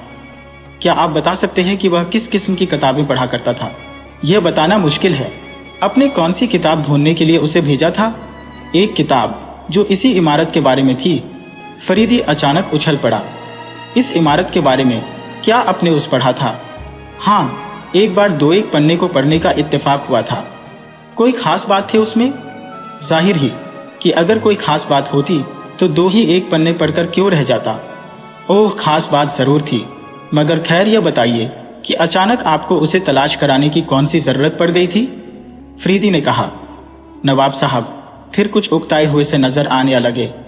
इन सवालों का इस हादसे से क्या ताल्लुक? नवाब साहब ने कहा। बहुत बड़ा ताल्लुक है। मेरे सवाल आपको बेकार मालूम हो रहे हैं, लेकिन मेरा काम करने का तरीका कुछ इसी तरह का है। मैंने उस किताब का बयान तारिक से यूं ही बातचीत के दौरान किया था। उन्होंने उसे देखने की ख्वाहिश जाहिर की। क्या मैं पूछ सकता हूं कि आप उसे क्यों देखना चाहते थे? फरीदी अचानक तारिक की तरफ मुड़कर बोला। बात यह है कि मुझे पुरानी इमारतों में दिलचस्पी है, तारिक ने जवाब दिया। मैंने सोचा हो सकता है इसमें कोई बात मेरी मालूमात में इजाफा करने वाली हो। वह कितनी पुरानी रही होगी? फरीदी ने पूछा। ठहरो, मैं अभी दिखाता हूं, नवाब साहब ने उठते हुए कहा। बेकार, फरीदी ने उन्हें बैठने का इशारा करते हुए कहा। वह अब यहां मौजूद नहीं। क्या मतलब? मेरा ख्याल गलत था, फरीदी ने कहा। दरअसल वह किताब ही आपके सेक्रेटरी की मौत की जिम्मेदार है। फरीदी तारिक की तरफ देखने लगा। वह फरीदी को घूर रहा था। आंखें मिलते ही वह दूसरी तरफ देखने लगा। मैं तुम्हारा मतलब नहीं समझा। आप कह रहे थे कि वह किताब इस इमारत के बारे में थी, फरीदी ने नवाब साहब के सवाल को नजरअंदाज करते हुए कहा। क्या आप अंदाजे से भी उसकी तारीख मुझे नहीं बता सकते? वह किताब 300 साल पुरानी रही होगी, नवाब साहब बोले। 300 साल? फरीदी ने हैरत का इजहार करते हुए कहा। मगर यह इमारत तो नई तर्ज की है। जिस हिस्से में आप बैठे हुए हैं उसे बने ज्यादा दिन नहीं हुए। पुरानी इमारत तो कभी की खत्म हो चुकी है। उसके कुछ खंडहरों का हिस्सा अभी तक बाकी है। ओह, तब तो मैं 100% यकीन के साथ कह सकता हूं कि सेक्रेटरी की मौत किताब की वजह से ही हुई है। मगर कैसे? नवाब साहब बेचैनी से बोले। इस किताब में उस इमारत के बारे में कोई गहरा राज लिखा था, फरीदी ने कहा। यही वजह है कि वह निडर होकर रात को भी लाइब्रेरी में बैठा रहा, जबकि दूसरे अपने कमरों से निकलने की भी हिम्मत नहीं कर सकते। क्या आप बता सकते हैं कि इस वक्त और कौन कौन मौजूद था जब आपने उसे किताब तलाश करने की हिदायत दी थी? शायद मेरे और तारिक के अलावा और कोई भी नहीं था। फरीदी ने सिर हिलाते हुए कहा। मगर वह राज क्या हो सकता है? वह राज, फरीदी कुछ सोचता हुआ बोला, अगर वह राज आपको मालूम हो जाता तो आपके घर में होने वाले हादसे आपको नजरों में खेल कूद से ज्यादा हैसियत नहीं रखते। यानी अभी फिलहाल मैं इस चीज पर ज्यादा रोशनी नहीं डाल सकता, लेकिन आप इत्मीनान रखिए, यह सब हकीकत में खेल तमाशे से ज्यादा कुछ भी नहीं है। नवाब साहब खामोश हो गए, लेकिन उनकी बेचैनी आंखों से जाहिर हो रही थी। चलिए, मैं आप लोगों की आपके कमरे दिखा दूं, गजाला ने उठते हुए कहा। मेरी समझ में नहीं आता कि अब मैं क्या करूं, नवाब साहब भी उठते हुए बोले। अब यह मुझे समझने दीजिए, फरीदी ने मुस्कुराकर कहा। मुझे तुम्हारी बात से ऐसी ही उम्मीद है। खुदा हमारी परेशानियां दूर करे, नवाब साहब ने कहा और बाहर चले गए। सेक्रेटरी की मौत की वजह से सारी कोठी पर एक अजीब किस्म का माहौल पैदा हो गया था। लोग इस तरह से चल फिर रहे थे जैसे उन्हें किसी के जाग उठने का डर हो। अलबत्ता कभी कभी परवेज के बचकाने कहे उस खामोशी को तोड़ देते थे। नवाब साहब दिन भर लाइब्रेरी की किताबें उलटते पलटते रहे, लेकिन गुमशुदा किताब न मिली।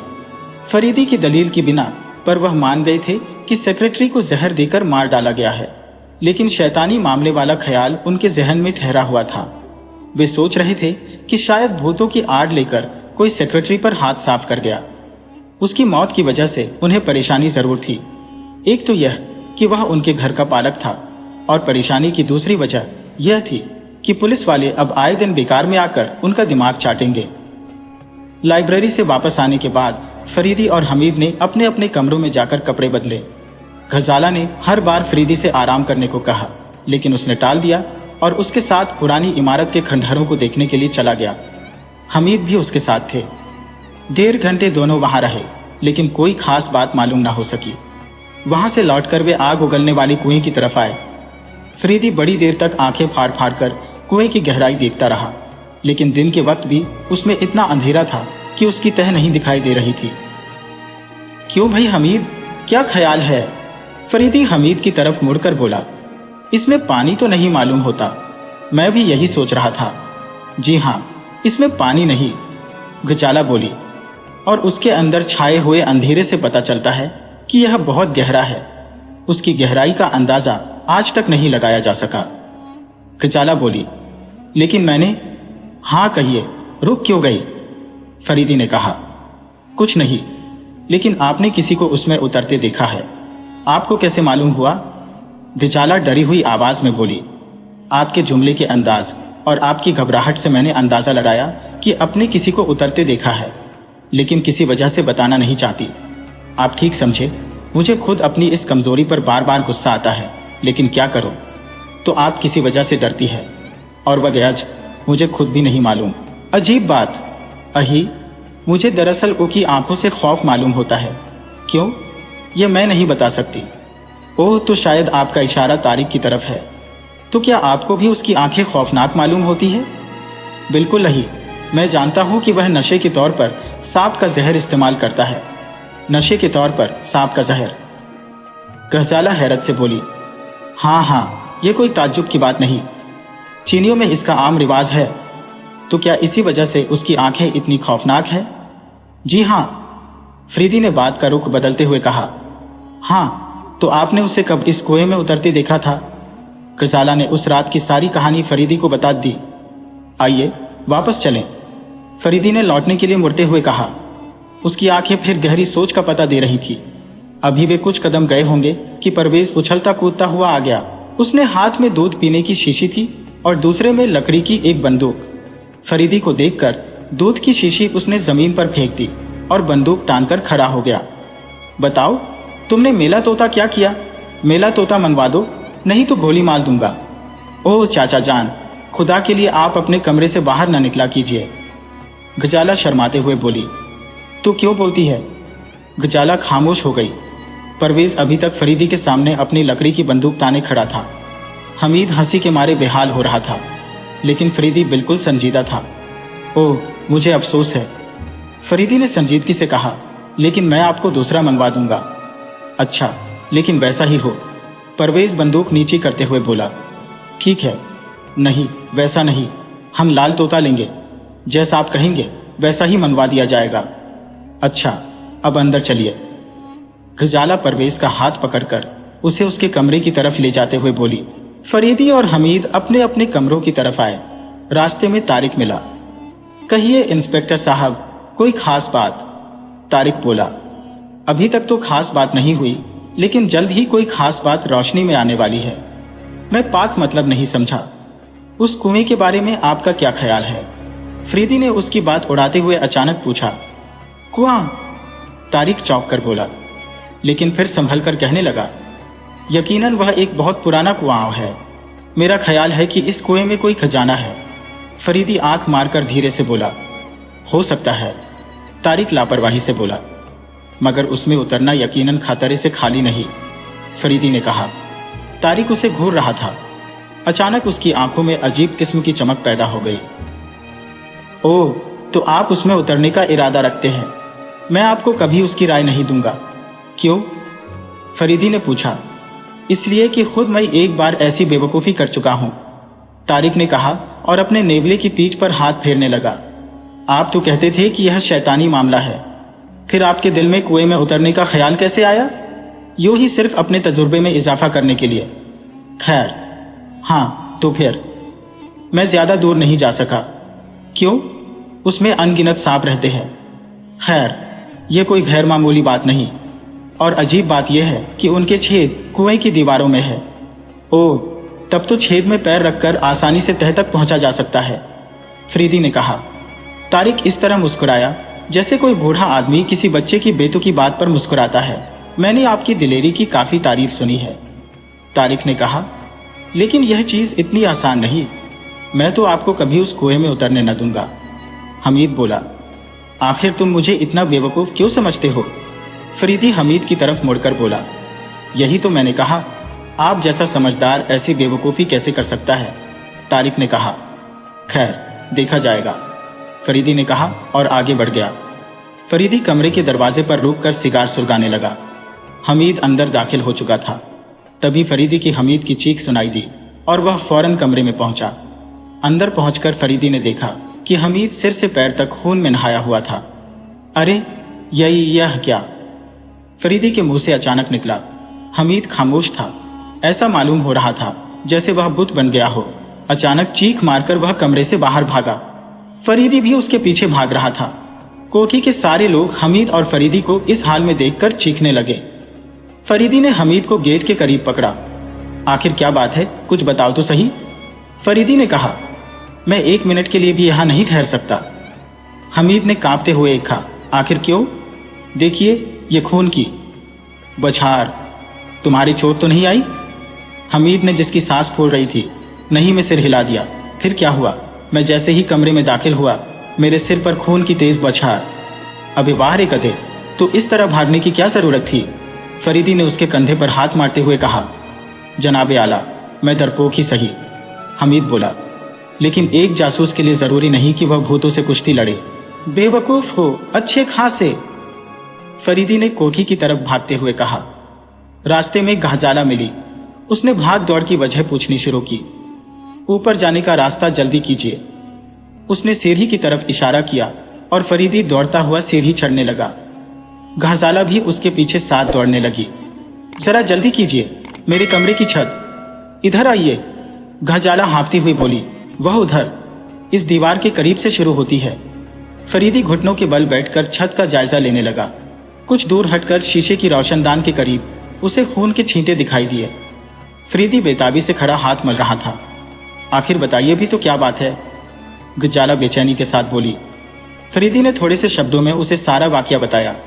अफसोस कि हमीद की बेवकूफ़ी से वह भूत निकल गया। वरना क्या मतलब? जरा ये खून के छींटे देखिए। फरीदी ने रोशनदान की तरफ इशारा करते हुए कहा, उस शीशे को उठाकर पिचकारी से खून फेंक देना। कौन सी बड़ी बात है? ओह, घाजाला उसे हैरत से देखते हुए बोली, शुरू ही से मैं इन सब हरकतों को किसी आदमी की हरकत समझ रही हूं। और वह आदमी? फरीदी ने पूछा। मैं अपने शक का इजहार पहले ही कर चुकी हूं। फरीदी सोच में डूब गया। खैर, देखा जाएगा। दोनों नीचे उतर आए। हमीद अभी तक उसी हालत में लोगों की भीड़ में गिरा हुआ खड़ा था। जाओ, जाकर बाथरूम में कपड़े बदलो, फरीदी ने गुस्से में कहा। हमीद ने कुछ कहना चाहा मगर खामोश हो गया। हमीद वाले वाकये के बाद फरीदी अपने कमरे में खिड़की के करीब एक कुर्सी पर बैठा किसी ख्याल में डूबा हुआ था। उंगलियों में दबा हुआ सिगार जाने कब का बुझ गया था। सुगार में लगी हुई राख इस बात का इशारा कर रही थी कि देर से उसने लटके हुए हाथ को हिलाया नहीं है, वरना राख जरूर गिर गई होती। वह अचानक चौंक पड़ा। किसी ने पीछे से उसके कंधे पर हाथ रख दिया था। उसने पलट कर देखा। घाजाला खड़ी मुस्कुरा रही थी। उसने इस वक्त सफेद साड़ी बांध रखी थी। इस सादगी में उसके चेहरे पर और खूबसूरती उभर आई थी। बड़ी बड़ी जादुई आंखें ऐसी लग रही थी कि मानो सुबह हो रही हो, और घनी पलकों की छाव में खुशगवार सी शामें रेंगती महसूस हो रही थी। कुछ चाय वगैरह का भी होश है? घाजाला की आवाज कमरे की खामोश फिजा में गूंज उठी। उसकी आवाज में न जाने क्या चीज थी जिसने फरीदी की नसों में नशा सा दौड़ा दिया। उसकी आवाज में क्या था? ममता थी, शिकायत थी, तकाजा था, सुपुर्दगी थी और न जाने क्या क्या। फरीदी अचानक की मुस्कुरा पड़ा। उसे ऐसा महसूस हुआ जैसे वो उन दहकते रुखसारों की आंच में गल गया हो। उसे अपनी हंसती लहरें लेती हुई झील सरीखी मालूम होने लगी, ऐसी झील जिसमें सुबह की किरणें रंगीन ताने बाने बन रही हो। तभी फरीदी को खुद में इस बदलाव का एहसास हुआ और उसके जहन में झपट कर ख्यालों के उन कोने पर काली चादर डाल दी जहां से मोहब्बत की किरणें फूट रही थी। वह अचानक जरूरत से ज्यादा संजीदा हो गया। घाजाला ने भी शायद यह बदलाव महसूस किया। उसके चेहरे पर मुर्दनी सी छा गई। कहिए तो चाय यहीं भिजवा दूं, घाजाला ने मुर्दा सी आवाज में कहा। अब्बा जान वगैरह आपका इंतजार कर रहे हैं। इस वक्त मेरी तरफ से माफी मांग लीजिएगा। अच्छा तो फिर यहीं भिजवा दूंगी, घाजाला ने कहा और कुछ देर तक खड़ी उसे देखती रही। फरीदी खिड़की से बाहर देख रहा था। घाजाला के चले जाने के बाद उसने उंगलियों में दबा हुआ सिगार बाहर फेंककर दूसरा सुलगाया और हल्के हल्के कश लेने लगा। अब्बा मियां, किसी ने पीछे से पुकारा। फरीदी पलटकर देखने लगा। दरवाजे में परवेज खड़ा दूध की शीशी में मुंह लगाए दूध चूस रहा था। तुम हमारे अब्बा मियां हो?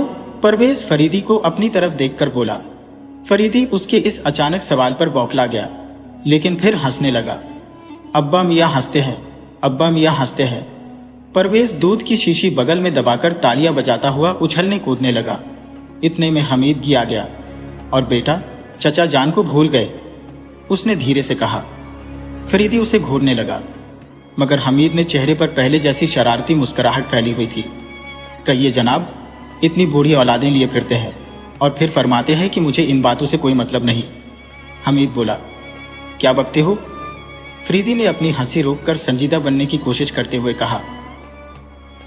हाँ हाँ, परवेज उछल उछल कर हंसता हुआ बोला। अब्बा मियाँ ने चचा जन को डांट दिया। हाँ हाँ हाँ। हमीद एक कुर्सी पर बैठकर शरारती नजरों से परवेज की तरफ देखने लगा। हम गोद में बैठेंगे, परवेज हमीद के करीब आकर ठनक कर बोला। जी। हमीद हैरान होकर चीखा। ये आप क्या फरमा रहे हैं? जरा अपना भारी भरकम जिस्म तो देखिए। परवेज उछलकर उसकी गोद में बैठ गया और हमीद के मुंह से चीख निकल गई। उसे ऐसा लगा जैसे उसकी रानों की हड्डियां कड़कड़ाकर टूट जाएंगी। फरीदी बेइख्तियार हंस पड़ा। अरे जनाबे आला, उतारिए भी, वरना मेरी हड्डियां टूट जाएंगी। हमीद करा कर बोला। हम खरगोश का बच्चा लेंगे, परवेज हमीद की गोद में मचलता हुआ बोला। अरे मरा, हमीद चीखा। खरगोश का बच्चा नहीं, बल्कि मैं आपको गधी का बच्चा मंगवा दूंगा। अल्लाह, मेरी जान छोड़िए। नाई नाई, खरगोश का बच्चा। परवेज और ज्यादा मचलने लगा। ऐ अल्लाह, मेरी जान बचाइए, हमीद ने फरीदी से कहा। मैं क्या जानूं, फरीदी ने कहा और दूसरी तरफ मुंह फेर कर सिगार पीने लगा। खरगोश का बच्चा, खरगोश का बच्चा, अबे भाग भूतनी के। हमीद ने झल्लाकर परवेज को धकेल दिया। परवेज के गिरते ही दूध की शीशी टूट गई और सारा दूध जमीन पर फैल गया। परवेज जमीन पर पड़ा हिचकियां ले लेकर रो रहा था। तुमने ये क्या किया? फरीदी ने घबराकर उसे उठाते हुए कहा। इतने में गाहजाला नौकर के साथ चाय लेकर आ गई। ये क्या? परवेज को इस हाल में देखकर वह बोली। मुझे अफसोस है, फरीदी ने खड़े होकर कहा। आखिर हुआ क्या? हमीद को तो आप देख ही रही हैं, बेचारा दुबला पतला आदमी है। परवेज साहब उसकी गोद में चढ़कर बैठ गए थे और किसी तरह उतरने का नाम ही न लेते थे। ओह! गजाला परवेज को जमीन से उठाने के लिए झुकी। उठिए चचा जान, देखिए ये लोग क्या कहेंगे। नाइम उठेंगे, हमको धकेल दिया। परवेज रोता हुआ बोला। उसकी हालत देखकर गीच जाला की आंखों में आंसू आ गए। फरीदी और हमीद को भी काफी अफसोस हुआ। बड़ी मुश्किल से गी जाला उसे बहला फुसलाकर बाहर ले गई। तुमने बहुत बुरा किया, फरीदी ने हमीद से कहा। तो क्या अपनी हड्डियां तुड़वा लेता, हमीद ने कहा और चाय पीने लगा। उसी रात की बात है। फरीदी, हमीद, घजाला, तारिक और नवाब साहब बरामदे में बैठे कुएं से चिंगारियां निकलने का इंतजार कर रहे थे। घजाला की आंखें फरीदी के चेहरे पर लगी हुई थी। 11 तो बज गए। नवाब साहब ने बेचैनी से कुर्सी पर पहलू बदलते हुए कहा। मुजरिम अब आज तीसरी बेवकूफ़ी न करेगा। फरीदी मुस्कुराकर बोला। तो क्या तुम्हें पूरा यकीन है कि किसी आदमी की हरकत है? नवाब साहब ने कहा। 100%, फरीदी ने कहा और सिगार सुलगाने लगा। अभी ये बातें हो ही रही थी कि अचानक एक तेज किस्म की सरसराहट की आवाज सुनाई दी। ये लो, आवाजें शुरू हो गईं। ओह! फरीदी के मुंह से अचनाक निकला और वह सीधा होकर बैठ गया। साथ ही उसने अपनी कलाई पर बंधी हुई घड़ी पर नजर डाली। जानवरों की आवाजों से कोठी गूंज रही थी।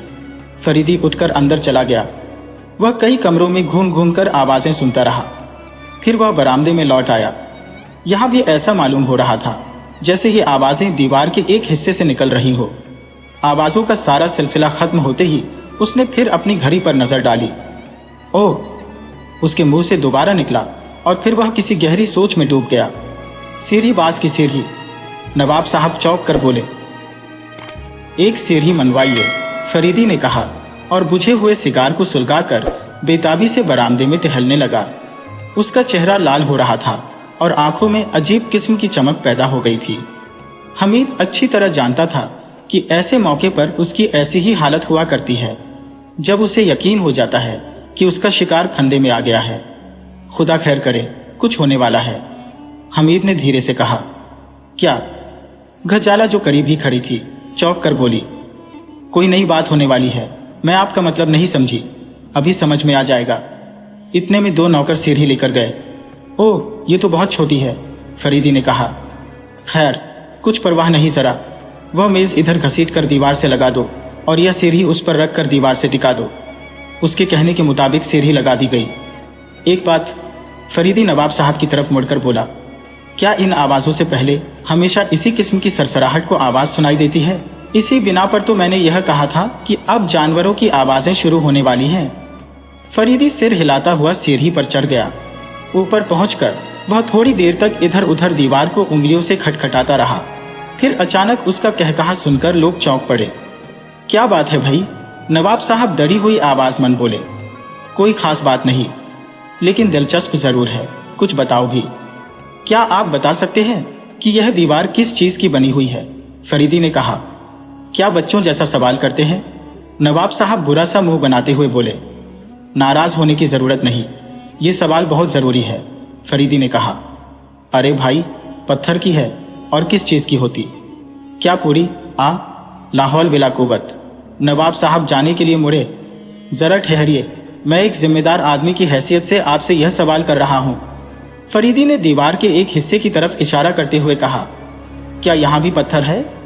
हाँ भाई, नवाब साहब ने कहा, लेकिन उनकी आवाज से पता चल रहा था जैसे उन्होंने यूं ही जवाब दे दिया हो। फरीदी हंसने लगा। भाई बताओ, ये क्या मामला है? मेरा दम घुट रहा है। तो सुनिए जनाब, अभी तक आप लोग एक बहुत ही दिलचस्प रिकॉर्ड सुनते रहे हैं। यहाँ इस जगह लाउड स्पीकर का हॉर्न लगा हुआ है। अरे, नवाब साहब उछल पड़े। और तारीफ करता हूँ उस आर्टिस्ट की जिसने इस जाली को ऐसे रंगकर पत्थरों में मिला दिया है। फरीदी मुस्कुराकर बोला। क्या तमाशा है? आखिर ये सब क्या है? नवाब साहब अपना माथा रगड़ते हुए बोले। यही मैं आपसे पूछना चाहता हूँ, मैं क्या बताऊं? ताज्जुब की बात है कि आप इस मकान के मालिक होते हुए भी इसका जवाब नहीं दे सकते। खुदा गवाह है कि मैं कुछ नहीं जानता। भाला इस बात पर किसे यकीन आएगा? फरीदी ने सीढ़ी से उतरते हुए कहा। अंदर भी कई जगहों पर ऐसे ही हॉर्न फिट है होंगे भाई, मगर मैं कसम खाकर। कोई बात नहीं, मेरा काम खत्म। चलो भाई हमीद, सामान वगैरह ठीक करो, इसी वक्त चलेंगे। 1 बजे वाली ट्रेन मिल ही जाएगी। मगर नवाब साहब रुक रुक कर बोले। काम खत्म? कहाँ हम लोगों की जिंदगी खतरे में मालूम होती है। भला मैं इसके लिए क्या कर सकता हूँ?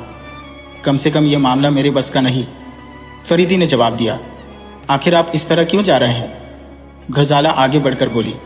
इतनी कामयाबी तो आपने हासिल कर ली थी और इसका पता लगाना भी कोई मामूली बात न थी, और इसका पता तो आप लोगों को भी था।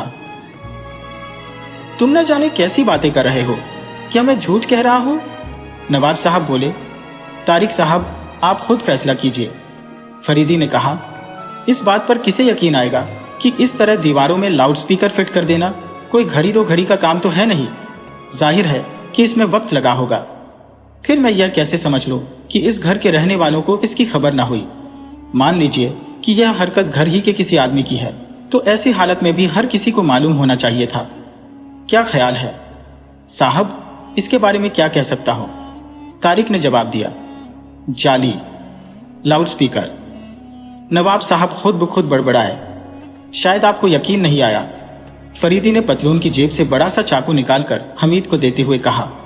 जाओ भाई, जरा चढ़कर इस मामले को साफ ही कर दो। हमीद चाकू लेकर सीढ़ी पर चढ़ गया। थोड़ी देर की मेहनत के बाद इतनी जाली कट गई कि लाउडस्पीकर का हॉर्न साफ दिखाई देने लगा। ऐसे ही और भी बहुत से लाउडस्पीकर यहाँ की दीवारों में लगे हुए हैं। फरीदी बोला। मैं क्या करूं? नवाब साहब बेबसे से बोले। उनके चेहरे पर पसीने की छोटी छोटी बूंदें उभर आई थी। इस इमारत के कमरों में सफेदी कब से नहीं हुई? फरीदी ने पूछा। पिछले साल हुई थी, नवाब साहब बोले।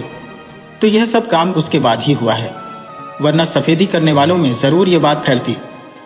उफ, मेरे खुदा। नवाब साहब अपना चेहरा रूमाल से साफ करते हुए बोले। तो यह काम उस वक्त हुआ जब मैं और गजाला 6 महीने के लिए बाहर गए थे। उस वक्त शायद लाउड स्पीकर के हॉर्न फिट किए गए, क्योंकि यह कोई ऐसा मुश्किल काम नहीं। ये एक रात में भी हो सकता है, लेकिन दीवारों में तार दौड़ाने का इंतजाम उसी वक्त कर लिया गया होगा जब यह इमारत बन रही थी। नवाब साहब हैरत से फरीदी को देख रहे थे। ये इमारत किसकी निगरानी में तैयार हुई थी? अचानक फरीदी ने पूछा। मेरे मरहूम प्राइवेट सेक्रेटरी की निगरानी में, नवाब साहब बोले। मैं उस समय परमानेंट तौर पर लखनऊ में रहता था। वो यह वजह है इन हजरत की मौत की। फरीदी अचानक बोला। क्या मतलब? यकीनन वे उस आदमी से मिले हुए थे जो आपको तंग कर रहा है, और आखिरकार उसने उन्हें अपने रास्ते से हटा दिया। आखिर वह कौन हो सकता है? नवाब साहब ने पूछा। आपका कोई दुश्मन? नवाब साहब सोच में पड़ गए। मगर मेरा कोई दुश्मन इतना अक्लमंद नहीं, नवाब साहब ने जवाब दिया। खैर भाई, हमीद चलकर सामान इकट्ठा करो। फरीदी हमीद की तरफ मुड़कर बोला, आप हमें इस हाल में छोड़कर हरगिज नहीं जा सकते। लेकिन मैं कर ही क्या सकता हूं, यह सब कुछ मैं नहीं जानती, आपको ठहरना पड़ेगा। और अब आप इसका पता तो लगा ही सकते हैं कि इस हॉर्न का सिलसिला कहां से शुरू होता है। तारिक बोला, हाँ, कोई ऐसी मुश्किल बात नहीं, सिर्फ पूरी इमारत खुदवानी पड़ेगी। फरीदी ने ताना मारते हुए कहा। कुछ भी सही, लेकिन आप यहां से जा नहीं सकते। गजाला बोली, चलिए अब चलकर आराम कीजिए। अंधेरी रात थी, आसमान काली बादलों से ढंका हुआ था। गरज और चमक से मालूम हो रहा था कि अभी बारिश होने वाली है। फरीदी ने अपना पलंग बरामदे में निकलवा लिया था। उस वक्त सर्दी बढ़ जाने की वजह से उसने चादर ओढ़ ली थी। सोते वक्त उसने बरामदे की बिजली बुझा दी थी। सारी कोठी पर सन्नाटा छाया हुआ था। तभी एक तरफ अंधेरे में एक साया चलता हुआ नजर आया। वह धीरे धीरे फरीदी के पलंग की तरफ बढ़ रहा था। वह पलंग के करीब पहुंचकर रुक गया। उसका एक हाथ ऊपर उठा और बड़ा सा खंजर सोने वाले की जिस्म में घुस गया। साथ ही किसी तरफ से एक दूसरा साया झपटकर पहले साये पर आ गिरा। दोनों कूद गए। इस टकराव में दोनों के मुंह से हल्की हल्की चीखें निकल जाती थी। तभी एक साया दूसरे की पकड़ से निकलकर भागा। दूसरा साया उसका पीछा करने लगा और अंधेरे ने दोनों को अपने दामन में छुपा लिया। शोर सुनकर लोग जाग उठे। कमरों और बरामदों के बल्ब जला दिए गए। हमीद भी जाग उठा था। वह भागकर फरीदी के कमरे की तरफ आया। उसे मालूम था कि फरीदी बरामदे में ही सोया है। जैसे ही उसने टॉर्च जलाई, उसके मुंह से चीख निकल गई। फरीदी ने माथे तक चादर ओढ़ रखी थी और उसके काले बाल तकिए पर बिखरे हुए थे और सीने पर एक खंजर जिसका सिर्फ हथा नजर आ रहा था। हमीद बेतहाशा चीखने लगा, दौड़ो दौड़ो, कत्ल कत्ल। नींद से चौंके हुए लोग जो मामले को अच्छी तरह समझ न पाए थे, उस बरामदे की तरफ दौड़े। इनमें से एक ने बरामदे का बल्ब जलाया। क्या हुआ? गजाला आगे बढ़कर बोली, अरे या क्या? फरीदी साहब, उफ, मेरे खुदा, ये क्या हुआ? अब्बा जान, अब्बा जान, ओ शायद सो रहे हैं। किसी ने कहा, जाओ जाकर जगा दो। उफ मेरे खुदा, मैंने उन्हें क्यों रोक लिया था? गजाला सिसकियां लेकर रोने लगी। इस दौरान बारिश होने लगी थी और इतनी तेज हो रही थी कि कम पड़ी आवाज सुनाई नहीं दे रही थी। तभी किसी ने कहकहा लगाया। सब लोग चौंक गए। फरीदी पानी में सराबोर लड़खड़ाता हुआ बरामदे में दाखिल हुआ। अरे आप! सबने मुंह से एक साथ निकला। या अल्लाह तेरा शुक्र है। जाला अपने आप बोल उठी। उसकी आंखों में अभी तक आंसू निकल रहे थे। अरे आप रो क्यों रही है? फरीदी ने हंसकर कहा। पहले यह बताइए कि यह कौन है? हमीद ने लाश की तरफ इशारा करके कहा। चादर उलटकर देखो। जैसे ही हमीद ने चादर उलटी, उसके मुंह से हैरत से चीख निकल गई। चादर के नीचे 3-4 तकिए रखे हुए थे और सिरहाने वाले तकिए पर दफ्ती का बना हुआ एक सिर रखा हुआ था, जिस पर काले रंग के बड़े बड़े बाल चिपके हुए थे। मुझे पहले ही से मालूम था कि आज रात को मुझ पर जरूर हमला होगा, इसलिए मैं यहाँ से चला जाना चाहता था। लेकिन गजाला खानम की जिद के आगे एक न चली और मजबूरन मुझे यह इंतजाम करना पड़ा।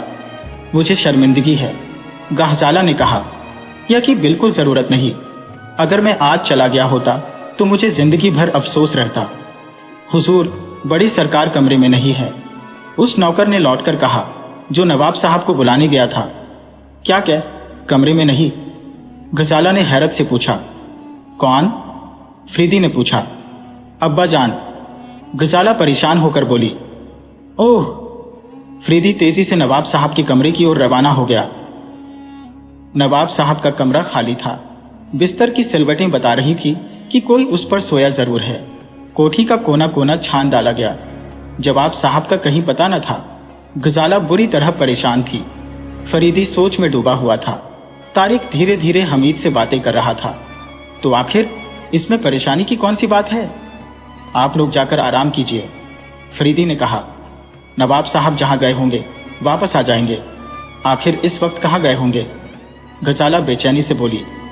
हो सकता है, रोजाना वे इस वक्त कहीं जाते हो, आप उनके पीछे पीछे तो घूमती नहीं है। फरीदी ने कहा।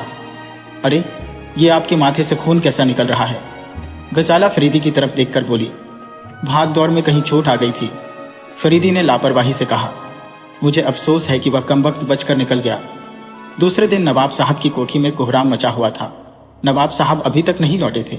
सबसे ज्यादा परेशान और खामोश फरीदी था। गहरी सोच की वजह से उसके माथे पर धारियां उभरी हुई थी। जवाब? तारिक ने उसके कमरे में दाखिल होते ही कहा। छत से मेरा नेवला गायब है। अरे जनाब, यहां आदमी गायब हुए जा रहे हैं और आपको अपने नेवले की फिक्र पड़ी है। आप गलत समझे मिस्टर फरीदी, तारिक बोला। नवाब साहब की वजह से मुझे खुद भी परेशानी है, मगर वह नेवला बहुत कीमती था।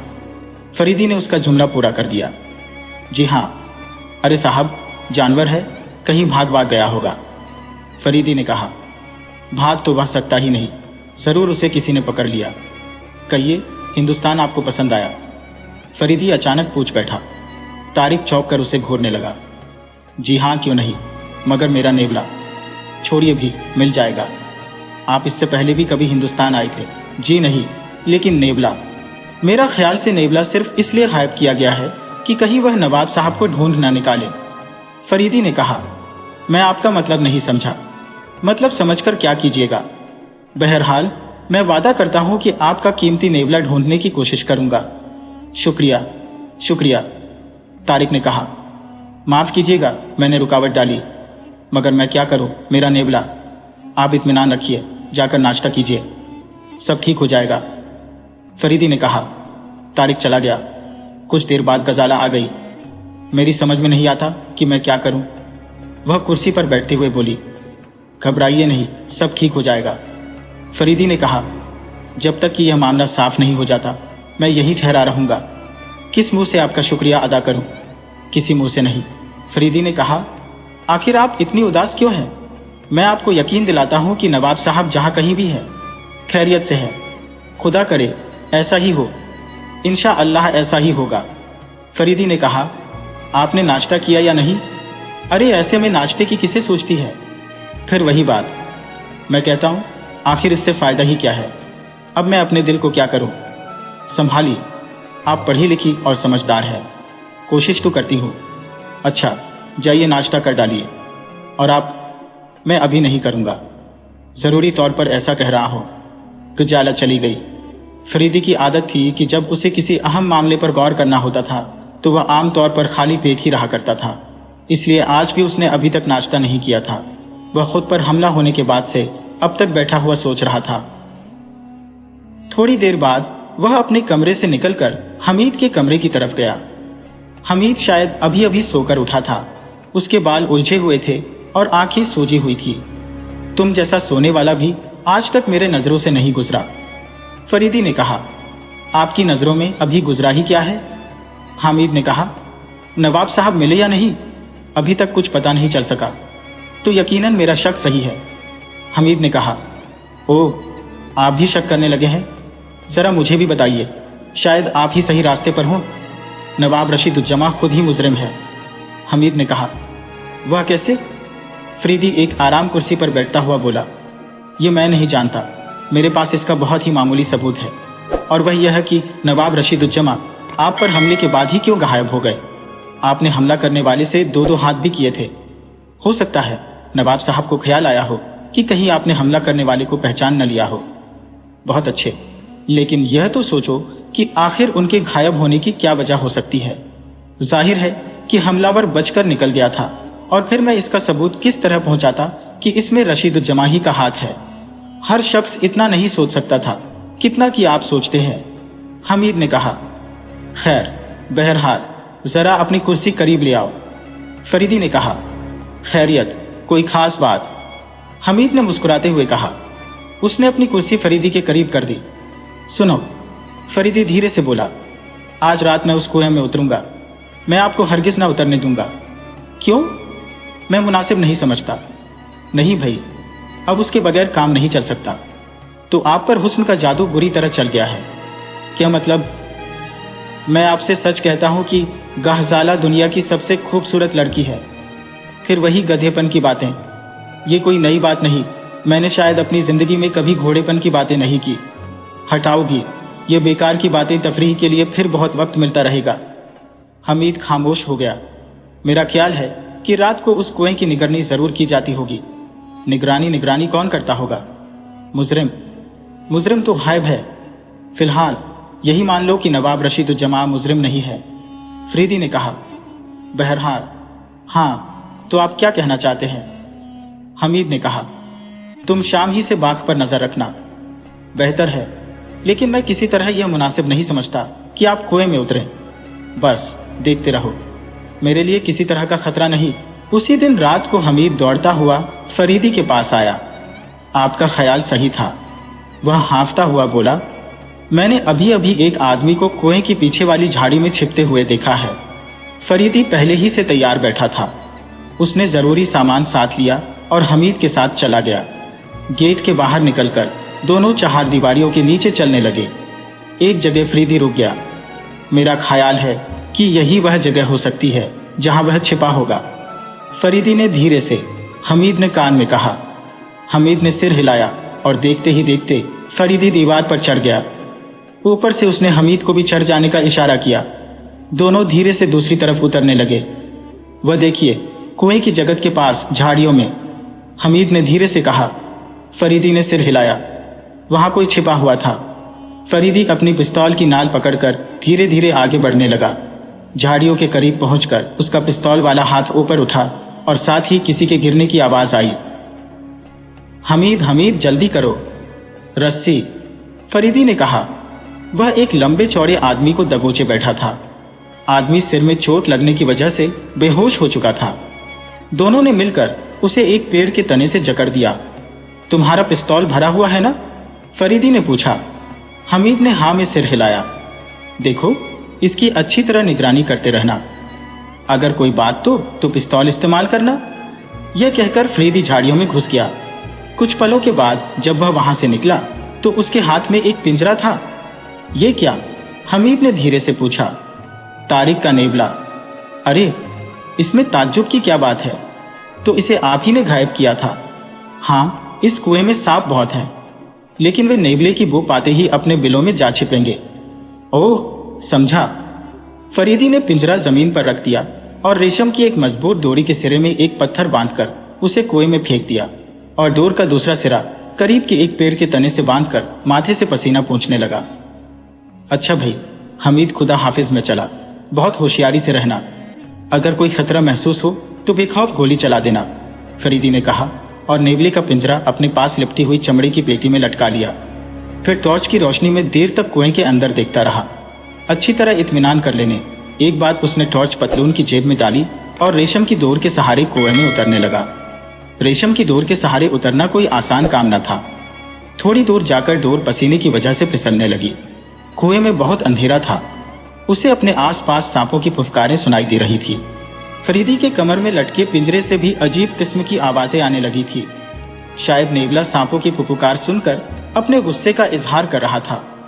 फरीदी के बाजू थक गए थे। हर बार उसे यह लगा था जैसे अब रस्सी उसके हाथ से निकल जाएगी। उसने एक चौड़े कगार पर खड़े होकर जेब से टॉर्च निकाली और उसकी रोशनी में नीचे की तरफ देखने लगा। अभी वह सिर्फ आधी दूर गया था। गर्मी की वजह से उसका दम घुटा जा रहा था। उसने मुंह ऊपर करके 2-3 गहरी गहरी सांसें ली और फिर नीचे उतरने लगा। बहरहाल बहुत ही मुश्किलों के बाद वह कुएं के तल तक पहुंचा। उसके सारे कपड़े पसीने में इस तरह डूबे हुए थे जैसे वह काफी देर तक बारिश में भीगता रहा हो। टॉर्च की रोशनी में वह कुएं की तह का जायजा लेने लगा। थोड़ी देर बाद उसे ऐसा लगा जैसे उसकी मेहनत बेकार गई हो।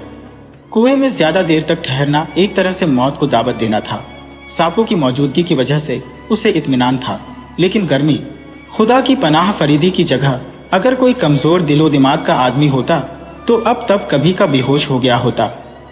थक हार कर उसने ऊपर चढ़ने का इरादा किया। रस्सी पकड़कर जैसे ही उसने अपना पैर उठाया, दूसरा पैर कुएं की दीवार से टकरा गया और एक अजीब किस्म की आवाज हुई। फरीदी चौंक कर फिर नीचे उतर गया। जहां पैर लगा था उस जगह को गौर से देखने लगा। फिर उसे उंगलियों से धीरे धीरे खटखटाया। ओह मेरे खुदा, उसके मुंह से अपने आप निकल गया। दीवार का यह हिस्सा टीन का बना हुआ था, लेकिन उसे इस तरह बनाया गया था कि देखने में ईंटों की जुड़ाई मालूम हो रही थी। फरीदी ने जेब से चाकू निकाला। थोड़ी देर में उसने टीन का वह ढक्कन वहां से निकाल फेंका। हवा का एक झोंका उसके जिस्म से टकराया और उसकी नसों में बिजली दौड़ गई। उसके सामने दीवार का इतना बड़ा हिस्सा खुल गया जिससे एक आदमी बैठकर आसानी से गुजर सकता था। फरीदी टॉर्च की रोशनी में रेंगता हुआ आगे बढ़ा। उसके एक हाथ में टॉर्च थी और दूसरे में नेवले का पिंजरा। अब वह एक अच्छे खासे कमरे में चल रहा था। अचानक ठिठक गया। सामने एक औरत और एक मर्द खड़े हुए थे। फरीदी ने फौरन पिंजरा जमीन पर फेंककर रिवॉल्वर निकाल लिया, लेकिन वे दोनों दीवार से टेक लगाए जो कि त्यों खड़े रहे। लाहौल बिला कुव्वत फरीदी के मुंह से धीरे से निकला। उसने करीब जाकर दोनों को टटोला। वे रबड़ के बने हुए थे। फरीदी को फौरन ख्याल आया कि ये वही पुतले हैं जिन्हें पहले दिन नवाब साहब वगैरह ने लाश समझा था। फरीदी आगे बढ़ा। सामने एक दरवाजा था जिसकी तरफ से रोशनी छन छन कर इस कमरे में आ रही थी। फरीदी ने कमरे में दाखिल होते ही बारूद की बू महसूस की। दूसरे कमरे में किसी के बोलने की आवाज आ रही थी। फरीदी ने किवानों के छेद से आंखें लगा दी। अचानक वह चौंक पड़ा। दूसरे कमरे में एक आदमी की लाश पड़ी हुई थी जिसके सीने से ताजा ताजा खून निकल रहा था। एक कुर्सी पर नवाब रशीद उजुमा बैठे थे, लेकिन वे रस्सियों से जकड़े हुए थे। फरीदी ने दरवाजा खोलना चाहा, लेकिन फिर रुक गया। हालांकि उसने महसूस किया कि दरवाजा दूसरी तरफ से बंद नहीं है और किसी वक्त भी आसानी से खोला जा सकता है। अचानक एक आदमी दरवाजे ही के करीब आकर खड़ा हो गया। उसके हाथ में पिस्तौल थी। ये परवेज था। परवेज जो पागल था। परवेज जो बच्चों की तरह तुतला तुतला कर बोलता था। परवेज जो घुटनों के बल चलता था। वह परवेज इस वक्त सीधा खड़ा था। उसके हाथ में दूध की शीशी के बजाय पिस्तौल थी और आंखों में मासूमियत के बजाय दरिंदगी नाच रही थी। देखा आपने इस नमक हराम का अंजाम? परवेज ने लाश की तरफ इशारा करके कहा। यह मुझे धमकी दे रहा था, कह रहा था कि जासूसों को मेरे बारे में बता देगा। फरीदी के सारे जिस्म में सनसनाहट फैल गई, क्योंकि परवेज उस वक्त तुतलाकर नहीं बोल रहा था। हाँ तो भाई साहब, अब आप भी मरने के लिए तैयार हो जाइए। परवेज बोला, मैंने तुम्हें हमेशा सगे भाई से प्यारा समझा था। मैंने तुम्हारा क्या बिगाड़ा है? नवाब साहब गिड़गिड़ा कर बोले, कुछ भी हो, लेकिन मैं इसे किसी तरह गमारा नहीं कर नहीं सकता कि अपने बाप की विरासत से इसलिए महरूम कर दिया जाऊं क्योंकि उसने मेरी मां के साथ निकाह नहीं किया था। क्या मैंने तुम्हें कभी यह चीज महसूस होने दी? नवाब साहब बोले, मैं इन बेकार की बातों में नहीं पड़ता। मैं तुम्हें कत्ल करूंगा। जासूसों को पहले ही से तुम पर शक था। तुम्हारा गायब हो जाना इस शक को यकीन में बदल देगा। तुम्हारी मौत के बाद तुम्हारी चीजों का मैं पूरा मालिक हूंगा, घरजाला के अलावा। और तुम्हारा है ही कौन जो मुझसे निपटने के लिए आएगा? और रह गया घरजाला का मामला, तो मैं उसे इसी तरह रखूंगा जिस तरह तुम्हारे बाप ने मेरी मां को रखा था। क्या बकता है बदतमीज?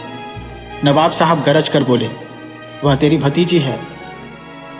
होगी, परवेज ने लापरवाही से कहा। मेरी मां आवारा थी, इसलिए तुम्हारे पास क्या सबूत है कि मैं तुम्हारे बाप की औलाद हूं? बहरहाल मैं हरामी हूं, इसलिए हरामीपन की हद पर कर जाना चाहता हूं। चुप रहो मरदूद। नवाब साहब चीखे और फरीदी ने दरवाजे को जोर से धक्का दिया।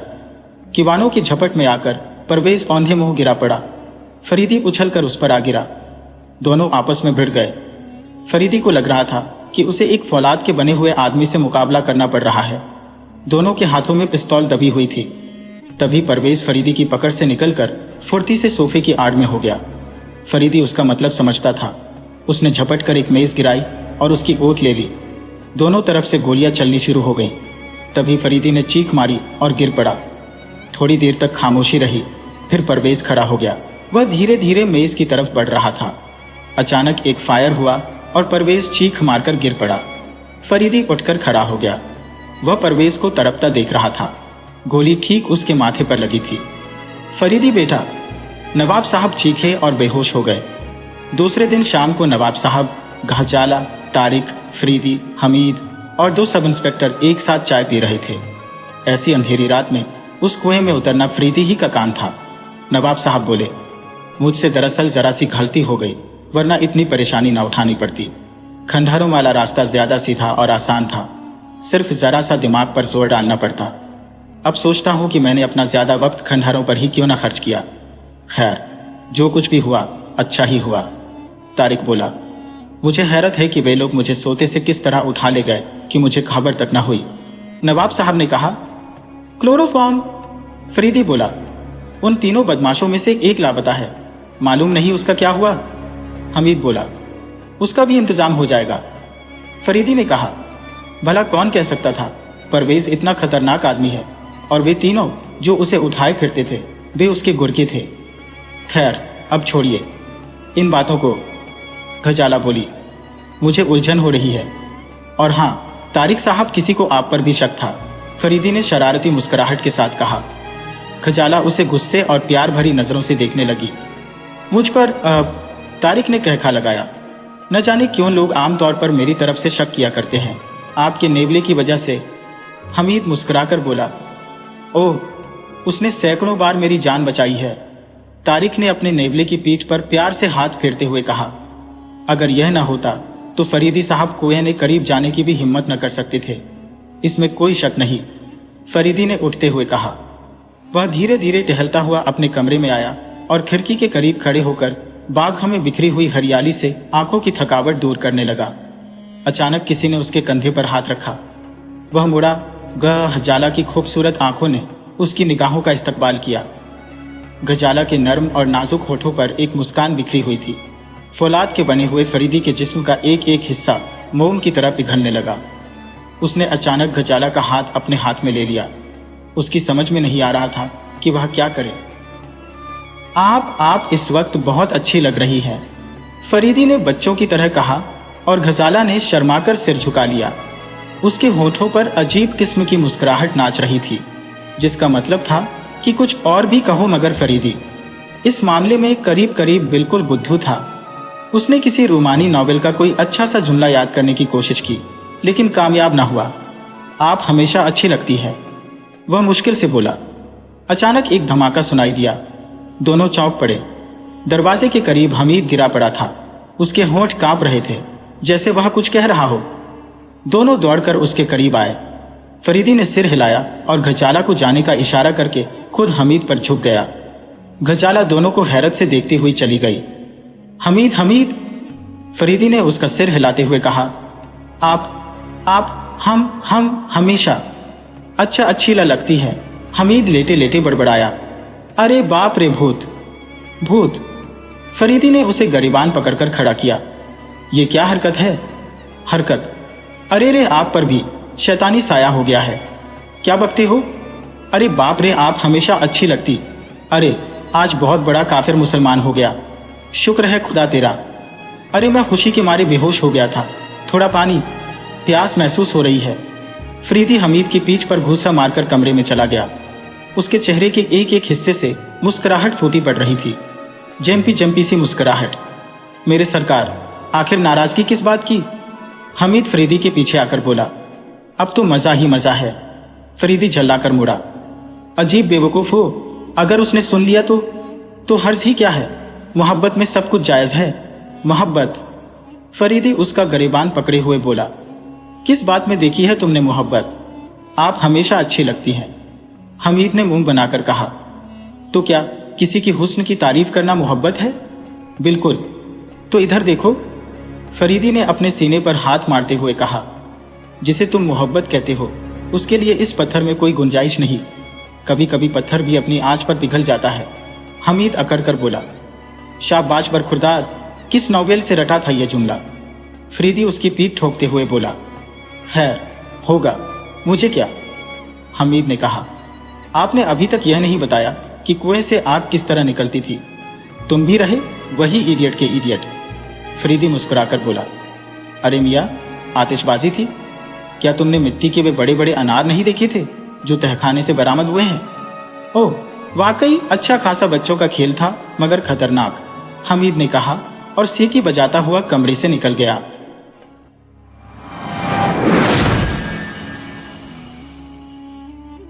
वीडियो अच्छी लगे हो तो इसे लाइक करें और ऐसी ही मज़ेदार कहानियों के लिए चैनल को सब्सक्राइब करें और बेल आइकन दबाएं। ज़्यादा से ज़्यादा अपने दोस्तों को शेयर करें। धन्यवाद।